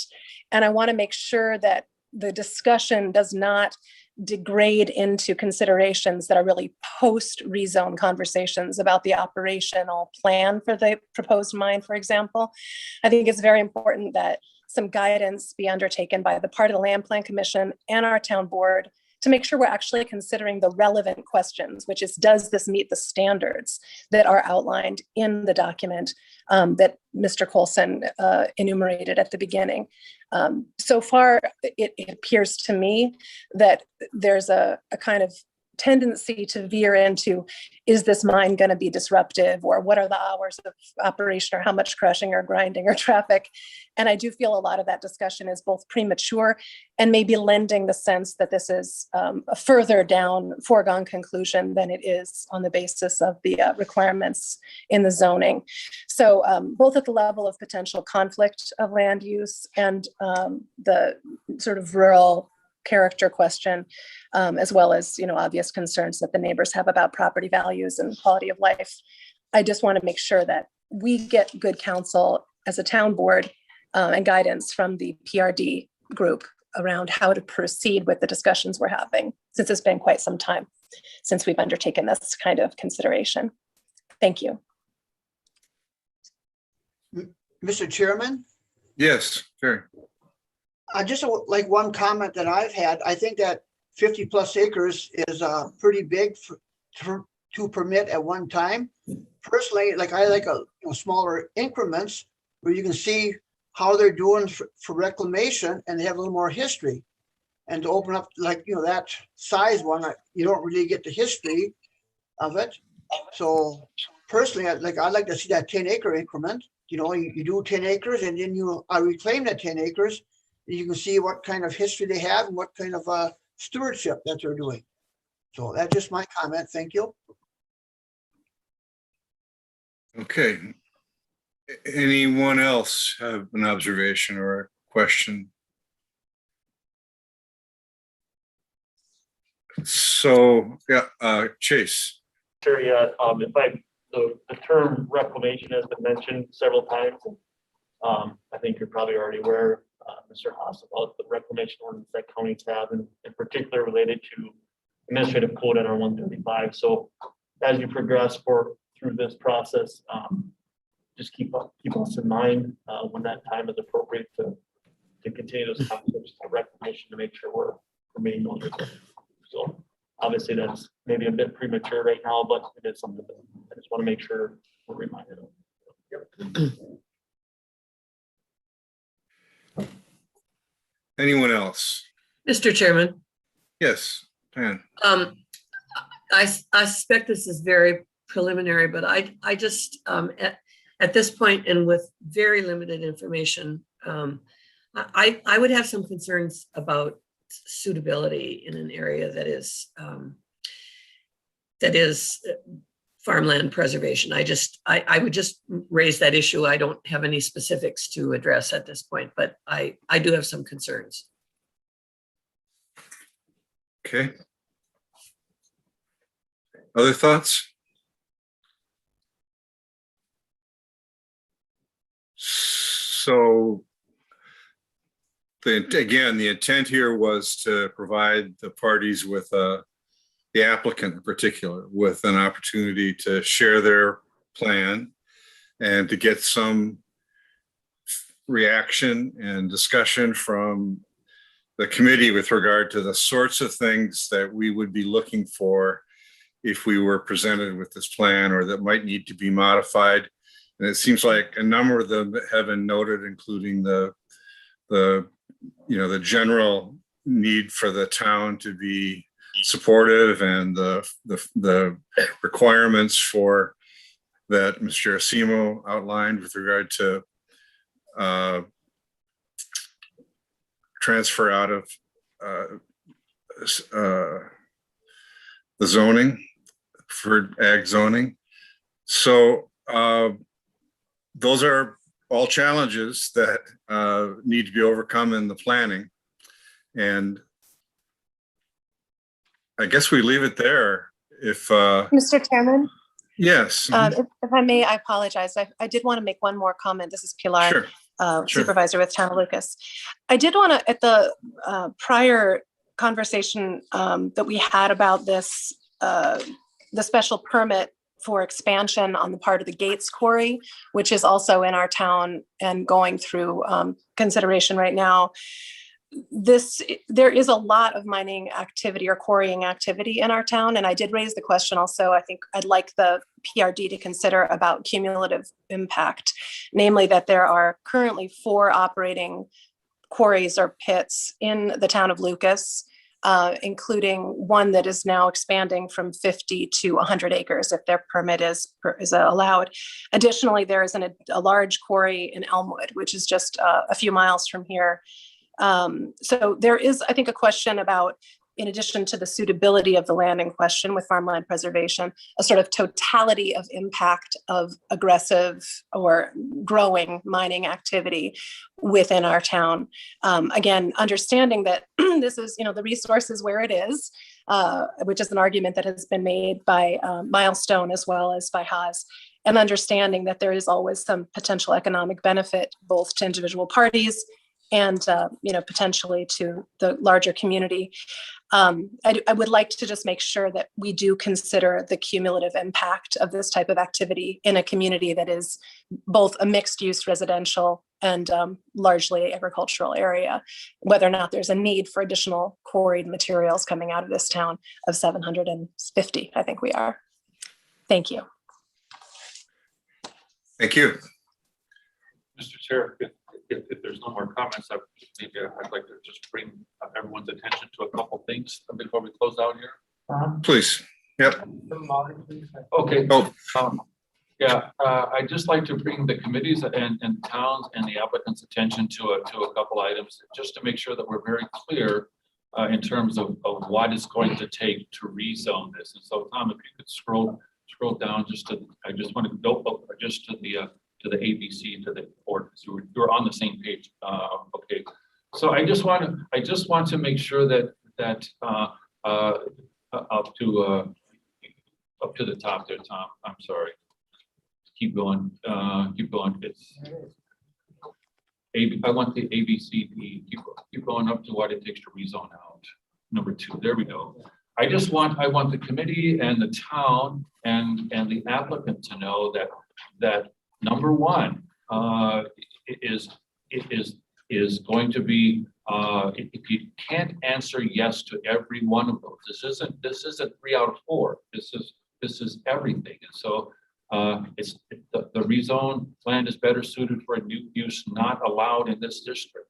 There's going to have to be a compelling argument on it's consistent with any comprehensive plan adopted. And we looked at our plan, and our plan shows that this is agriculture. And so you'd have to make an argument that non-metallic mining is consistent with agriculture.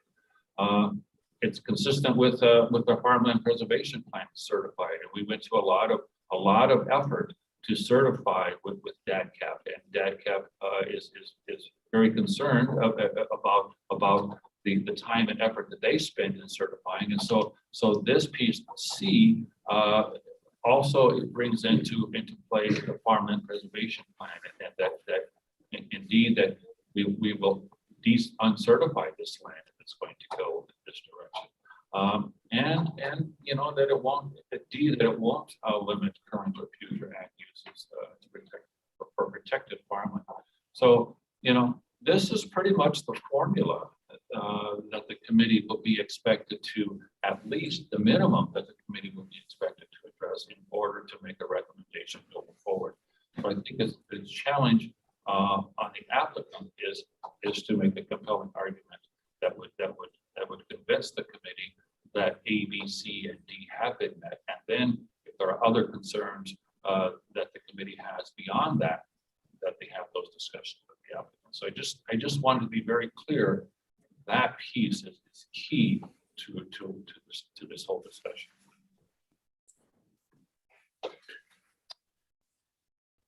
Any questions of Mr. Colson? And Mr. Haas, you understand that piece of the ordinance? Okay. Anyone else have any comments they want to make or thoughts they want to share? This is our first shot at this sort of open-ended discussion, and we'll do more of them as a way to keep dialogue open. So I appreciate everybody's thoughtfulness, and I think this process will help us kind of address this in a way that comes to the mutual interests of the community and the landowner and the applicant. So with that, then we'll move on to back to part D, accessory dwelling unit discussion. And again, Mr. Colson, you were going to make us a presentation on your current thoughts on this at this point. I just wanted there may be some people leaving, so the mining discussion is over. So those that want to leave can go ahead and leave, and we're going to be taking up another item here. So ADUs.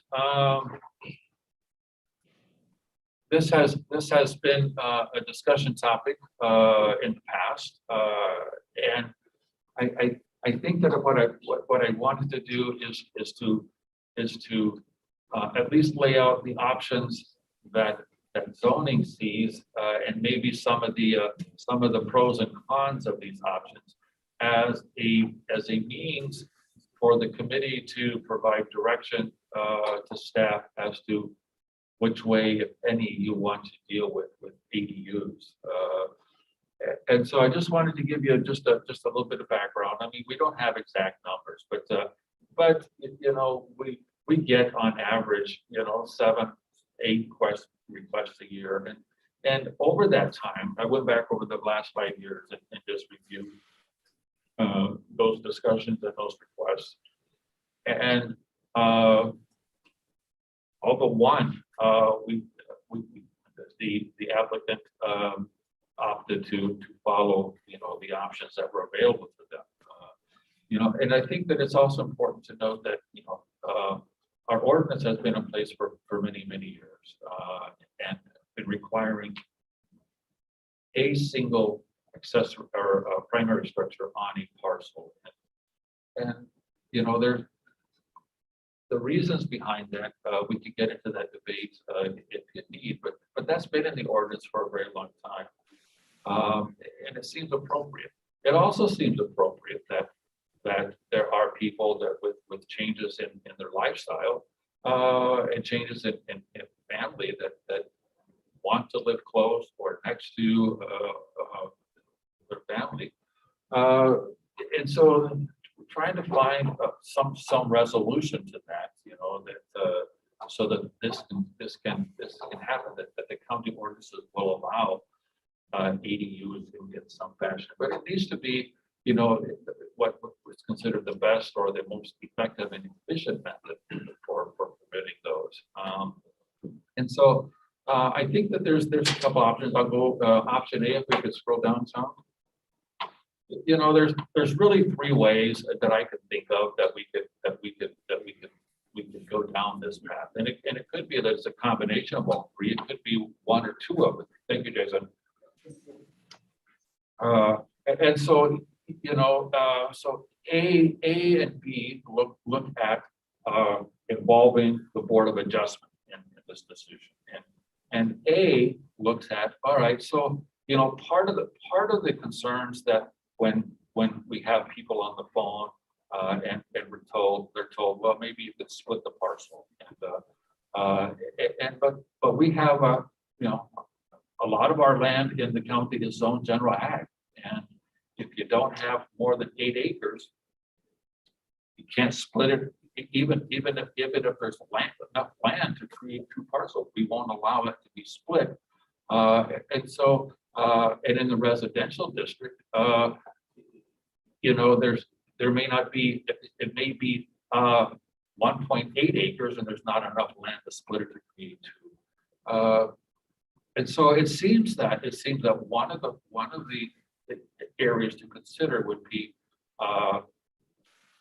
some support language for ADUs as an area variance with the Board of Adjustment, where the county would recognize, and maybe even in the ordinance, speak somewhat directly to, okay, well, in the general ag, if you have, you're less than 8 acres, but you have enough to get close to, or the minimum, 2 acres, maybe we would support that variance so that they could split it and have a separate parcel. And the same would be the case in the residential districts if they don't have exactly 2 acres, but if they're reasonably close, then the county might support a variance for that lot size. Or in the case, that in either the GA or in the residential areas, that they may have enough land to split it, but there are sometimes instances where there are things in the way where they really can't meet all of the setback requirements, and so maybe there would be we would support a variance just to say, okay, well, also, because your line would come too close to an existing building, but there's no other way to do it, that we would support a variance just so that we could create a second lot. So looking at this, and there's probably other methods or areas that we could talk about. These are the 3 most common that we deal with in terms of an area variance. And so making it easier, for the applicant to know that going into that process, that there's support from the county may be a benefit. So that language may be beneficial. The other one is a special exception with the Board of Adjustment. And I think that there may be two areas to consider for a special exception. One would be that there just is not an option for a variance. I mean, there are certain pieces of land out there that aren't going to fit the variance. Maybe it's just too small to really split and have a reasonable two lots out of it. But so there's some, that they can't meet the ADU variance requirements. It seems to me that then a special exception, would be important. And that special exception then would allow the second unit on the same parcel.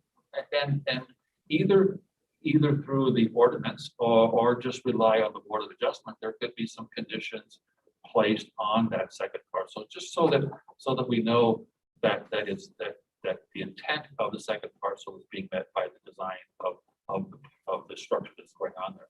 For example, most cases when a person is looking for an ADU, they're looking for a place for one or two people to live close to them, so that they can take care of them and they can socialize.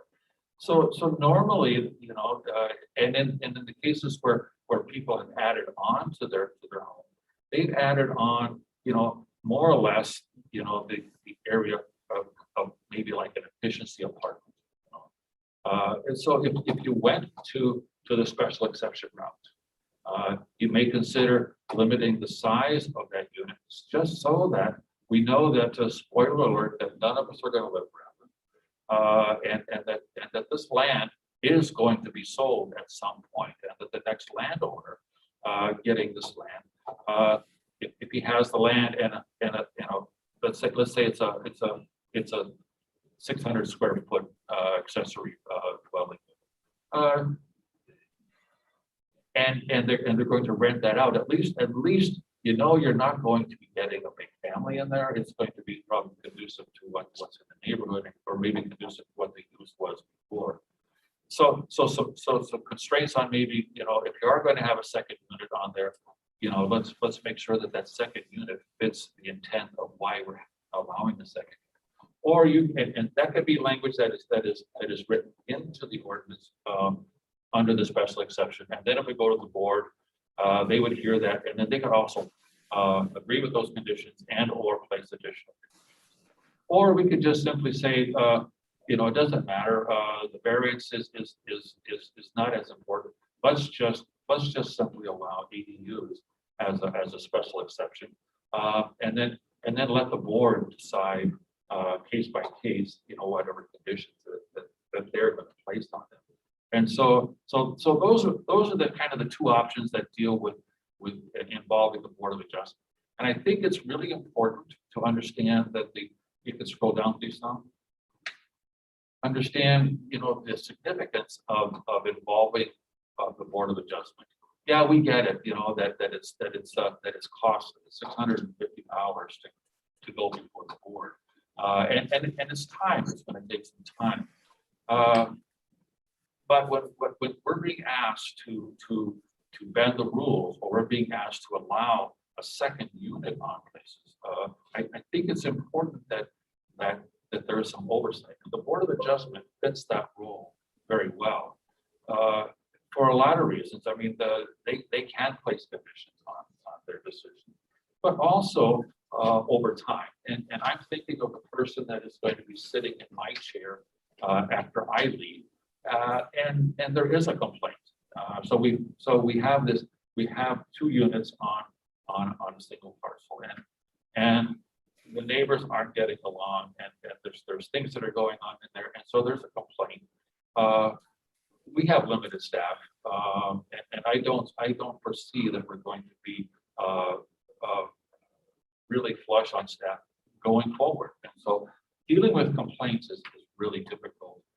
They consume a lot of time, and it's not that we don't want to have complaints, but if there's a way to maybe head off some of those complaints, the Board of Adjustment may be the mechanism to help with that, because there would be conditions on there, and if we get a complaint and we go out and investigate, and we can't get the applicant to comply, we can bring them back to the board again, and believe me, we've had discussions with other applicants who had a special exception permit. And we were working through maybe some things to do. And the threat of bringing back before the board is real, because when you bring that applicant back before the board, there were conditions for that permit. Those conditions aren't being met. We bring that applicant back before the board, and the board could hear that, but also everyone else gets to be part of that discussion. The people that are complaining, the zoning, the applicant, and everyone else that's involved get to be part of that process at the town. And it's very possible that that the conditions could be changed. One of the possibilities that they may lose that permit, and then we'd have to deal with what's on it. So, and that would be helpful on zoning part, because the way that we deal with complaints right now is we get a complaint, we investigate, and we work with the applicant to comply voluntarily. We can't get voluntary compliance, we turn it over to Corporation Counsel. Corporation Counsel will work with the applicant, and they can't get voluntary compliance. Well, then they turn it over to the court system and let the judge decide. When it goes that far, and we've gone that far with goes that far, the applicant, Corporation Counsel, and all of my staff that were involved in that complaint are at the hearing, because all of us could potentially testify, so we need to be at the hearing.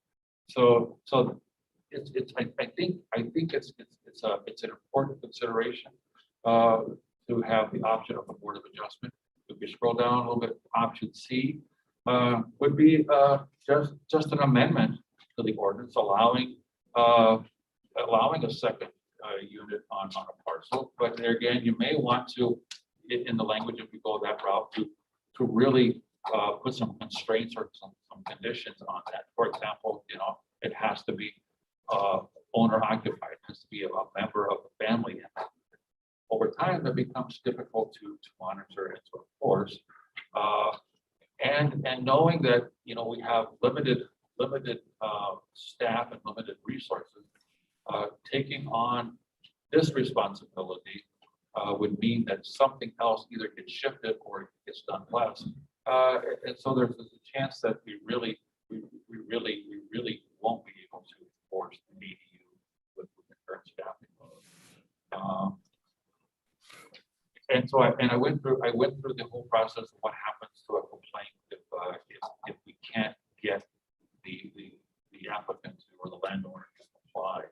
And so those are kind of the three options. And option 1 and 2 could be a hybrid. They could both be in there. It could be 1 or 2, or it could be option 3.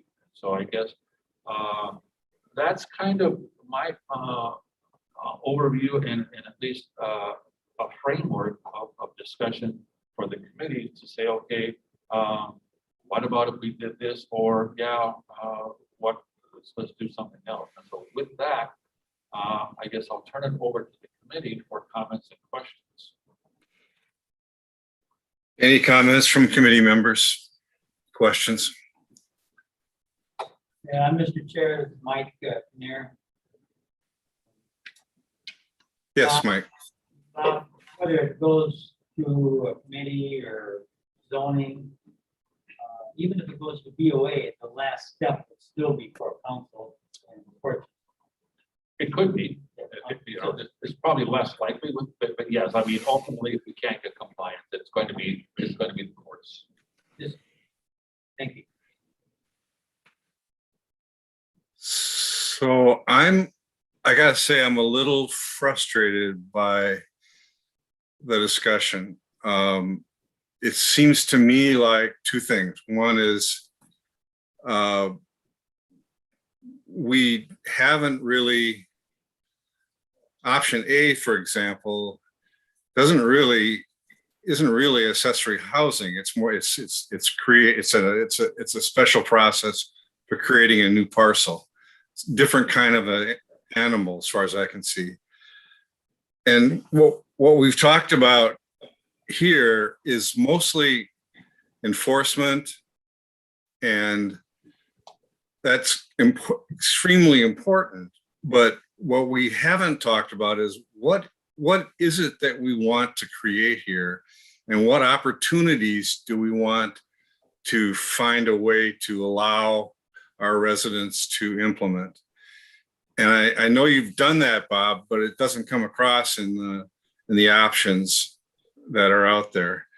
So the second thing I ask is, have you reviewed? I know that there are areas that allow for accessory development units.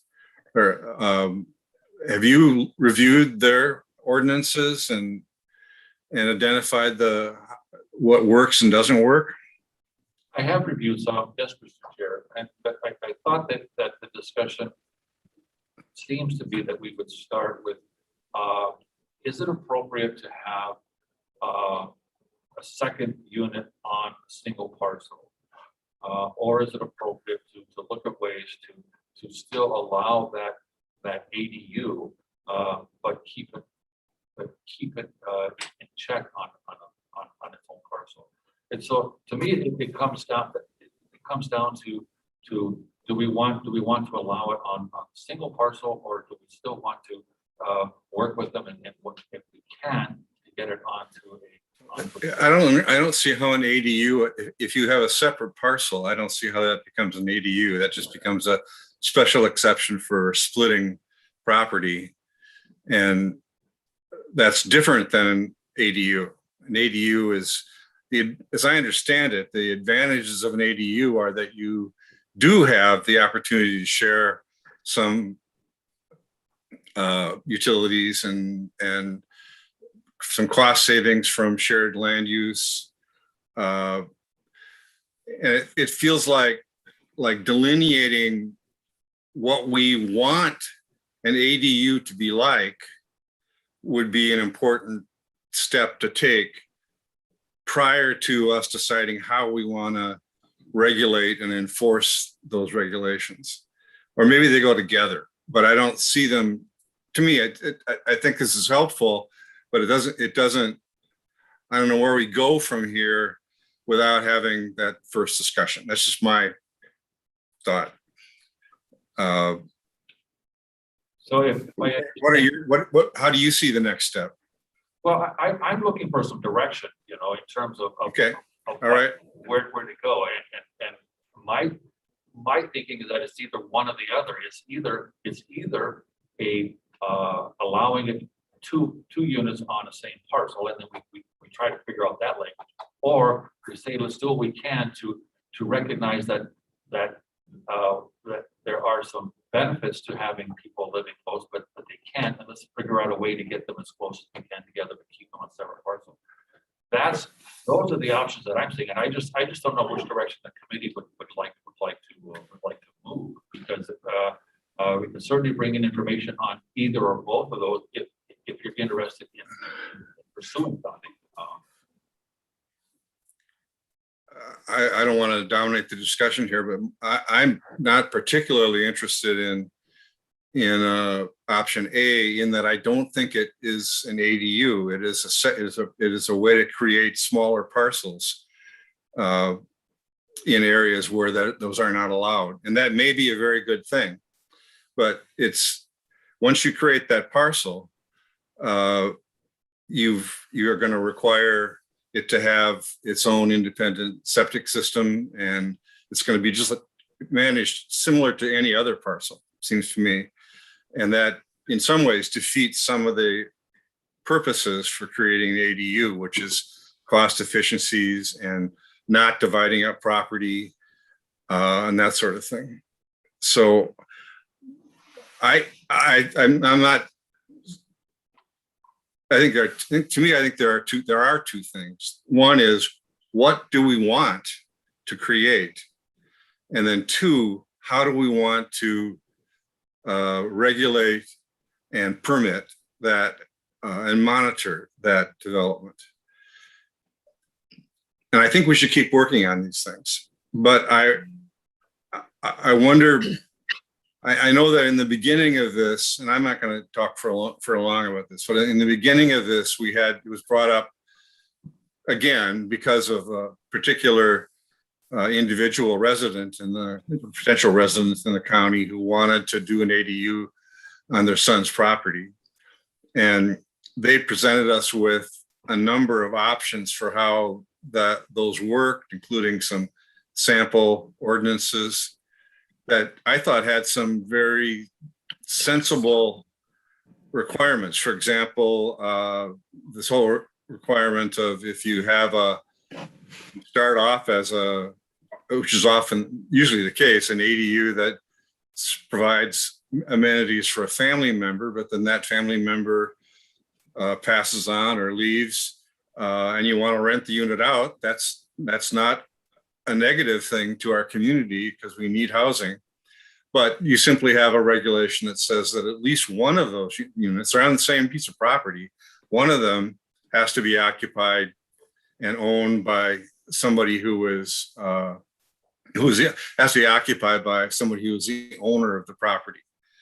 The simple little things like that I know were in some of the ordinances I looked at. Anyway, my suggestion would be that we could use some help. And I'm wondering if the committee and Bob, if you would be open to inviting Mr. Breen, who was the individual who made that recommendation, to join us at our next meeting informally to just share his thoughts on to be part of a discussion about what next steps might be. Do you have concerns about that, Bob, or is that be okay with you? I have concerns over that. And I agree with your comments, and I guess I'd like to hear maybe from the rest of the committee, but what do we want to create? And that's this language is intended. Okay, what do we want to create? Not that this is what we're going to do. And so maybe A and B aren't what you want to create. I needed to present at least enough information about keeping them separate and some about keeping them separate, just so that what do we want to create? And if this isn't the direction that we want to create, then right. we can let's, if it's okay. I just want to, we're making progress, but we seem to be spinning our wheels a little bit, and it might be that we could use some, and I don't want to set up some kind of a complicated process. And if we can keep having informative discussions within the committee in an informal way while we're working on this, I'd like to do that. So if the committee if it'll be okay with the committee, I would invite, or have Bob invite Mr. Breen to be part of, to make a short presentation of his thoughts about what was presented today and where we go from here, because I think he's thought about it a fair amount, and we could benefit from that. And then have a discussion and see where that goes. Mr. Chairman, excuse me. Apropos this discussion, I don't know if others got it. I haven't had a chance to look at the attachments, but we got an email, or at least I did this morning, from the Mercatus Center with a number of model ADU ordinances. And I haven't had time to review the ordinances, but I would really love to see, I think you're right, Tom, and I would really love to see ways that other communities have encouraged the appropriate development of ADUs. Because as you say, I mean, housing is a really critical issue in the county, and it's something that we need to be working towards. So anyway, it's at least it's in my email today. Well, Diane, I don't know if I haven't checked my email, so could you check and see whether we all got that? And if we didn't, could you forward it to us? Yes, I will. Let me. And then let's put this on the agenda again next month and just move the discussion forward if we can. I think it's an important discussion. Anybody else have thoughts? Okay. Mr. Reed invited to the next one and we'll continue the discussion. I'll talk to you. Let's talk, Bob, and see how you want to make the most sense. Yep, I'll give Mr. Reed her. Okay. Item at least. All right, then I think is that the regular agenda kind of I think the next item is,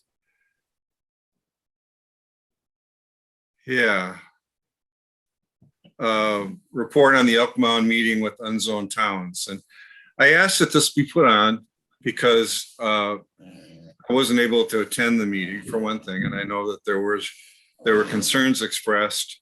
And I know that this committee had spent a long time trying to discuss the proposed ordinance, and had made an effort to get input from the towns we thought would be most affected, and were not very successful in doing that. So this was an opportunity for that to happen. Unfortunately, it happened after the public hearing, but I thought it would be valuable for the whole committee to maybe get a report on the discussion at the meeting. And we can't take any act. We've already taken our action on the ordinance, so it's up. Sort of maybe talk about what the next, getting a shared understanding of what the next steps are going to be. So I wonder if I really haven't talked about this, but Tom Carlson, would you be willing to, since you kind of made the presentation, and I know that several members of the committee were there, and then we have, as I understand it, in the audience in attendance today, representatives from the town of Elk Mound, but maybe starting with Mr. Carlson, just to update on the discussion, and if other committee members want to contribute, that'd be great. Sure, thank you, Tom. So yes, I attended the meeting. I counted approximately 18 people at the beginning of the meeting. May have been slightly more, slightly less that trickled in or left, but that was generally the size of the crowd. I started out the discussion by just giving a brief overview of the changes that we made to how our draft differed from the current ordinance that we have on the books. And then I went into specifically section 16.075, which is the density section. Had some graphical examples, handouts that I passed out, and I went through how certain scenarios would be enforced or interpreted here at the county if this ordinance were put in place, and then opened it up for questions. The general feeling I got was from the group that they were not pleased with portions of our draft ordinance. It was very clear to me that these unzoned towns feel that local control is the best way to regulate land developments, specifically with respect to parcel density. They just feel that they are the experts in this, and by us, if we adopt this ordinance, it takes away their local control.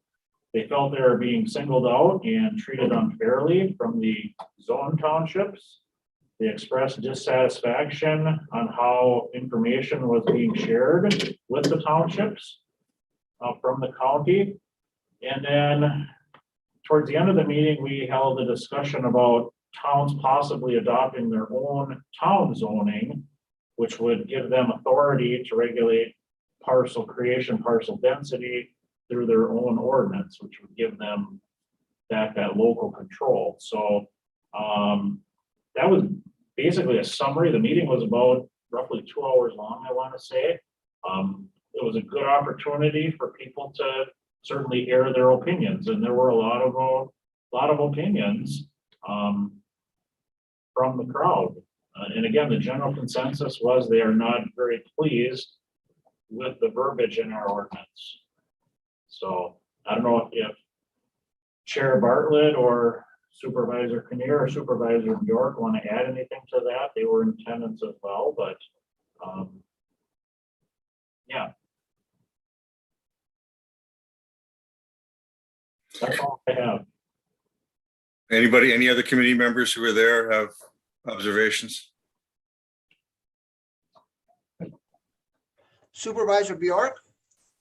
Yeah, Gary. It seems like they thought it was not fair for the unzoned townships that they couldn't like rezone into a more like liberal split of the parcels. So what their solution was, is if we would accept town zoning and let them like rezone something, if they could get out of that 8-to-1 density split. I think if they would have thought more about it, if they would have, that would have been a good reason to join county zoning, then they would have had that opportunity because they create all their own parcels. They put every parcel in that township of what they want it zoned. Plus they have the veto rights of any rezone. So they have a lot of options there, but I plan on making an amendment that if they have a appropriate zoning, not just something sloppily put together, something that had some like merit to it, that we would consider like, letting them have the same options as what the zone townships was to rezone a parcel from a less density to a more density for residential. So I've been working with Tom Carlson and Nick Lang to get proper language to make an amendment to the land division ordinance at our county meeting. So that was my observation. Okay, Gary, so so I understand. So the concern is that because they're unzoned, they're not able, say, if you're in a zone township and you want to have more density, you can ask to be rezoned into, say, residential or something like that. And then you can have greater density. But in an unzoned town, the way the ordinance is written, you don't have that option. Is that? My understanding is that it's the same for zoned and unzoned townships with that 8-to-1 density. But the zone townships has that one more option where they can ask for a rezone, where the unzoned townships do not have that option. And that part is what they feel is unfair. Okay. Chairman Bartlett. I guess, yeah, I'll chime in on that, add to that. As I pointed out in our discussions throughout the ordinance, that the unzoned townships were being held at a disadvantage because in the ordinance as it's proposed, once it's divided to that 8-to-1 ratio, it's forever. And if it's in an unzoned township, they have nothing to go further, where if it's in a zone township, they can ask for a rezone and go to residential. I pointed that out. I agree with them. And I don't agree that not all the townships are going to say, well, we're going to get town zoning, because they're not zoned because that's their choice. Elk Mound is talking about getting their own zoning, and I understand that. And if they do that, then their zoning should be recognized in this ordinance. But the other townships may not get their own zoning. I'm fairly sure New Haven, that I represent, isn't going to get their own town zone. And they're concerned about this too, because the way it's written, it's forever. Forever is a long time. I mean, it's done until the ordinance is rewritten. So that's their concern, and I totally understand them. As far as where it goes next, you had asked that this ordinance is going to the county board, and the county board can do what they would like. They could send it back to committee. They could not endorse it, or they could endorse it, but it'll be the first reading this next month. But it will be going to the county board next. Let me ask Mr. Carlson and Mr. Lang a question. Are there ways that we could have written the density requirement that would address the concerns of the towns?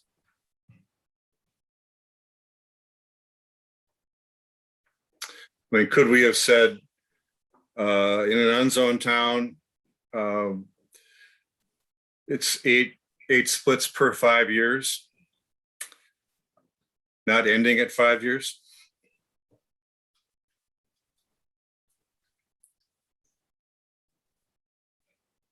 Well, it's a density ratio. So I mean, we would have had to come up with a different, I mean, we're looking at a density ratio. So we would have had it done away with the density ratio. We could have kept things the way they were, just sort of splits over time. And that was brought up as one of the three options in our past committee meetings, but that option was not decided on as the way the committee wanted to move forward. So one option is we just get rid of this whole density section. Zoning is still in place. And those towns that are under zoning are gonna have to comply with the 8-1 regardless of what we put in our land division ordinance. And then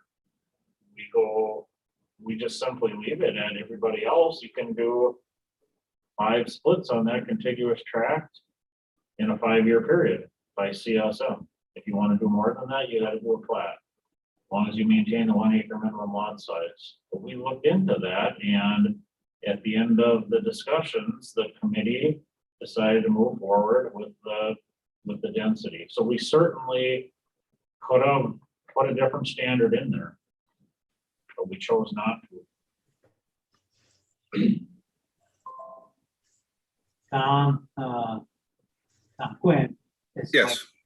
Before Chairman Christopherson talks, I'd like to make a comment on the meeting. Tom Carlson did a great job presenting, and I really appreciate Outbound holding the meeting. One of the things we learned was that putting things in the paper often does not communicate information. For example, there were wonderful articles in the Vacant City paper and the Kofax paper that explained this very clearly, but people don't read paper. A lot of people don't get it. And Right. I assumed, hey, boy, I saw this article, we're going to hear something now, and we didn't, because people didn't see it. So our assumptions on communication are a little different.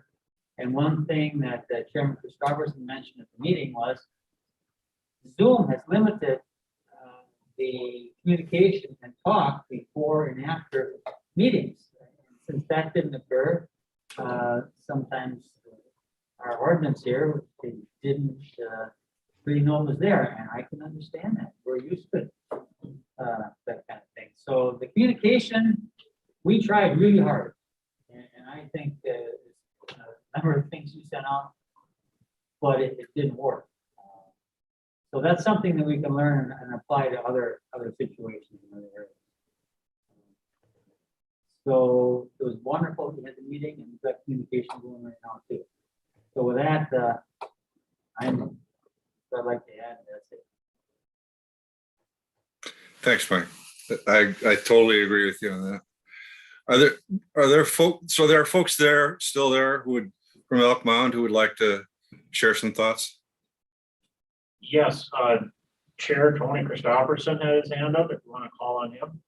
Sure, Mr. Christopherson. Thank you, Mr. Chair. A couple things, questions were brought up, and I did some research and I looked back. I think Mr. Carlson made a presentation at the January 25th Towns Association Union meeting. Okay, and assuming that all of us thoroughly understood everything that was going on in the ordinance at that point in time, as I look back and look at the agendas, then when you got to the February 9th meeting, is when you guys brought in a deal that said differentiated the opportunities between the zone towns and the unzoned towns to be able to move from an 8-to-1 density ratio to something different. But the unzoned towns do not have that opportunity, zone towns do. So after the presentation was made to all of the towns, all right, I listened to that. You go through, and when you think you understand what's going on, you say, okay, this looks reasonable. We didn't go back and, I didn't continue up, take some of that blame, did not continue up to keep up with that as to what the changes went on. Okay. And you asked the question, what could you have done? I guess for those towns, the first thing that comes to my mind is if you had an option for either the town board or the plan commission.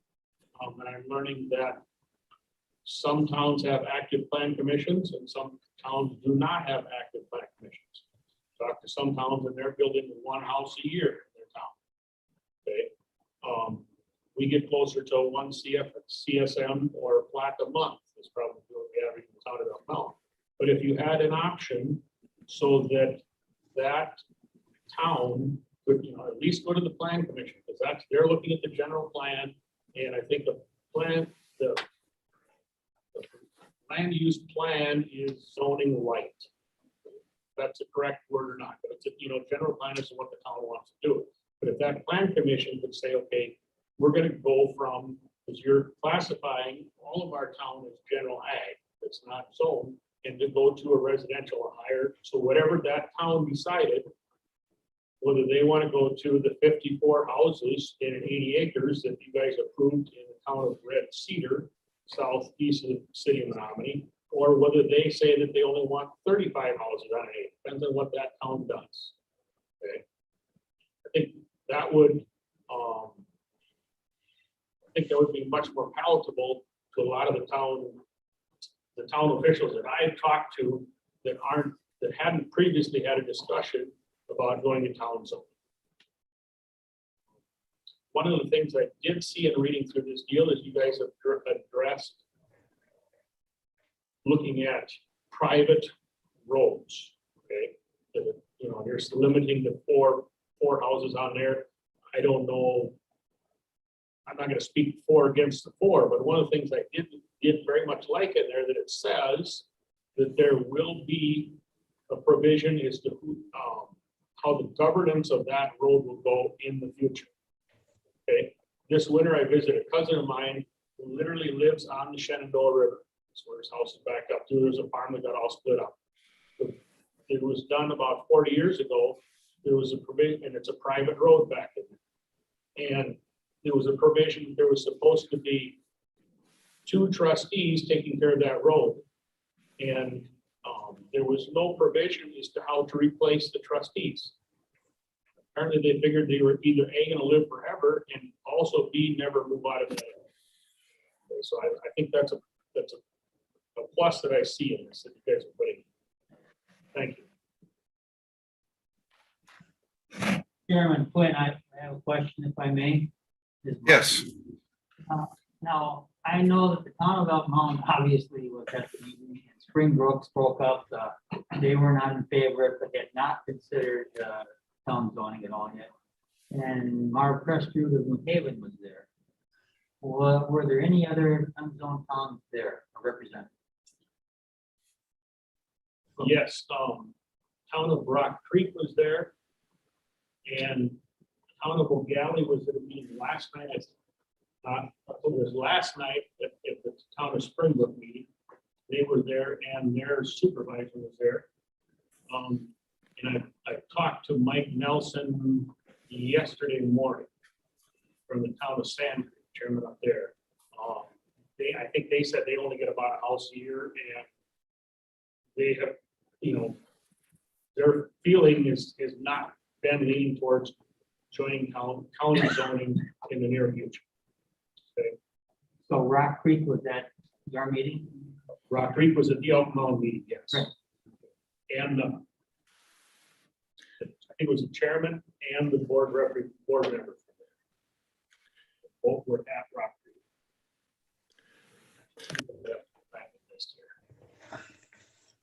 I was just thinking that there are 6 unzoned, is that right, Mr. Bolton? So I was just wondering how many were there. And if they're not there, I assume they have been contacted by Elk Mountain. So why they weren't there. Thank you. have to apologize. I just got it. My computer just said that my battery was running low, even though it's plugged in. So there's some chance that I would get disconnected, in which case, Gary, you have to take over his chair. But let's try and finish this up. Any other comments? So I think, and I can't see everybody, so if somebody's trying to say something, please let me know. Appreciate the chance to have this discussion. We'll see how it goes at county board. If it does come back to our committee, we'll I think we'll have a good discussion, and we'll open it up and try and make sense out of it. But we'll see what happens at county board. Any other points? Just a question of the board chair, Mr. Bartlett. The options are approving and sending it on for the second reading, making an amendment or amendments to it and sending it on to the second reading, or sending it back to committee. Is that correct? Yeah, I don't think any decision will be made except that there could be a decision to send it back to committee, I think. But, to approve it or disapprove it will not happen until the second reading.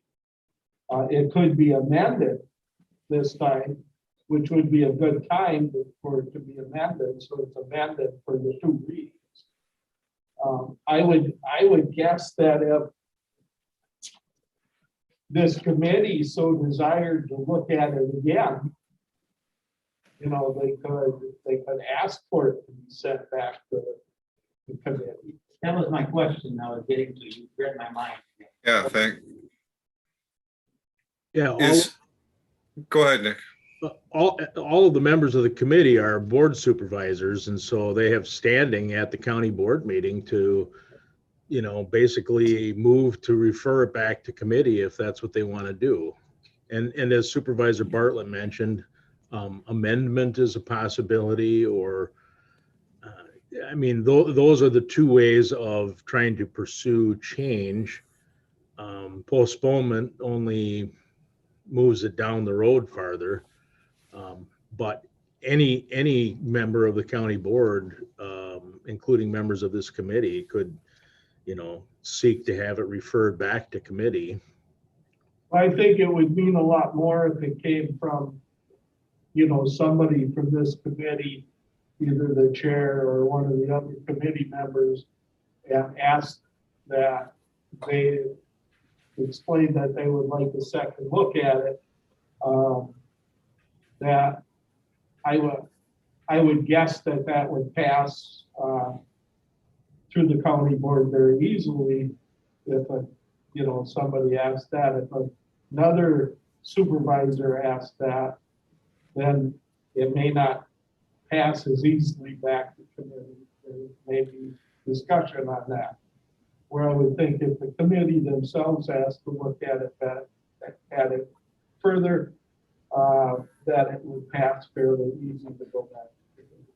And Nick, Mr. Lang, can we have amendments at the second reading? Yes. The board rules are not very detailed regarding that. And so I think the best way to reconcile it is to allow anytime it's up for discussion, it can be subject to a motion to amend. And sometimes it is helpful to have it done in the first reading because it gives everyone an opportunity to see the revised version of it, think about the amendment for a while before they decide, if they want to vote on it. But I don't see any reason under our board rules that it couldn't be subject to amendment. And the amendment itself isn't subject to the two reading rule or second reading rule. So the ordinance comes up. If it were amended at the first reading, it could be voted on in the second meeting. If it comes up at the second reading, it could still be voted on at the second reading. And Just one last comment. All through the process, I kept waiting for comments from the unzoned towns that thought we were communicating with them. And we weren't. So I'm open to some way of going about it to see if we can look at their concerns now that we know them. We have them. I know we thought we would, but we didn't. We didn't know. So some way, whether it's amendments or referring it back, Chairman Quinn, you have an excellent overall viewpoint of things. I'd like to hear what you've got to say.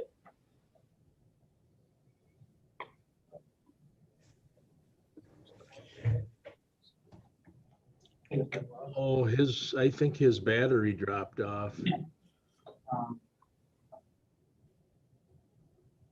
I suggested in the future that besides sending the email to just the clerks, that it goes to the whole town board.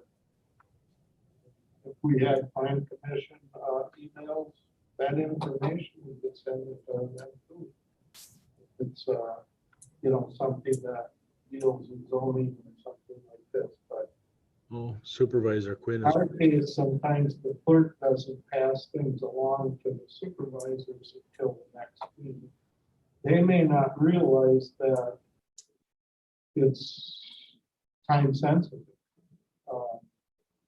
It's not we all glance at things and don't read it fully sometimes because it doesn't really pertain to us. And so I could see clerks,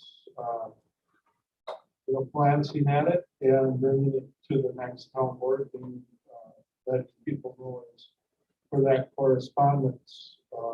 And then you find out if it's type sensitive. Can I, Mr. Quinn, are you there?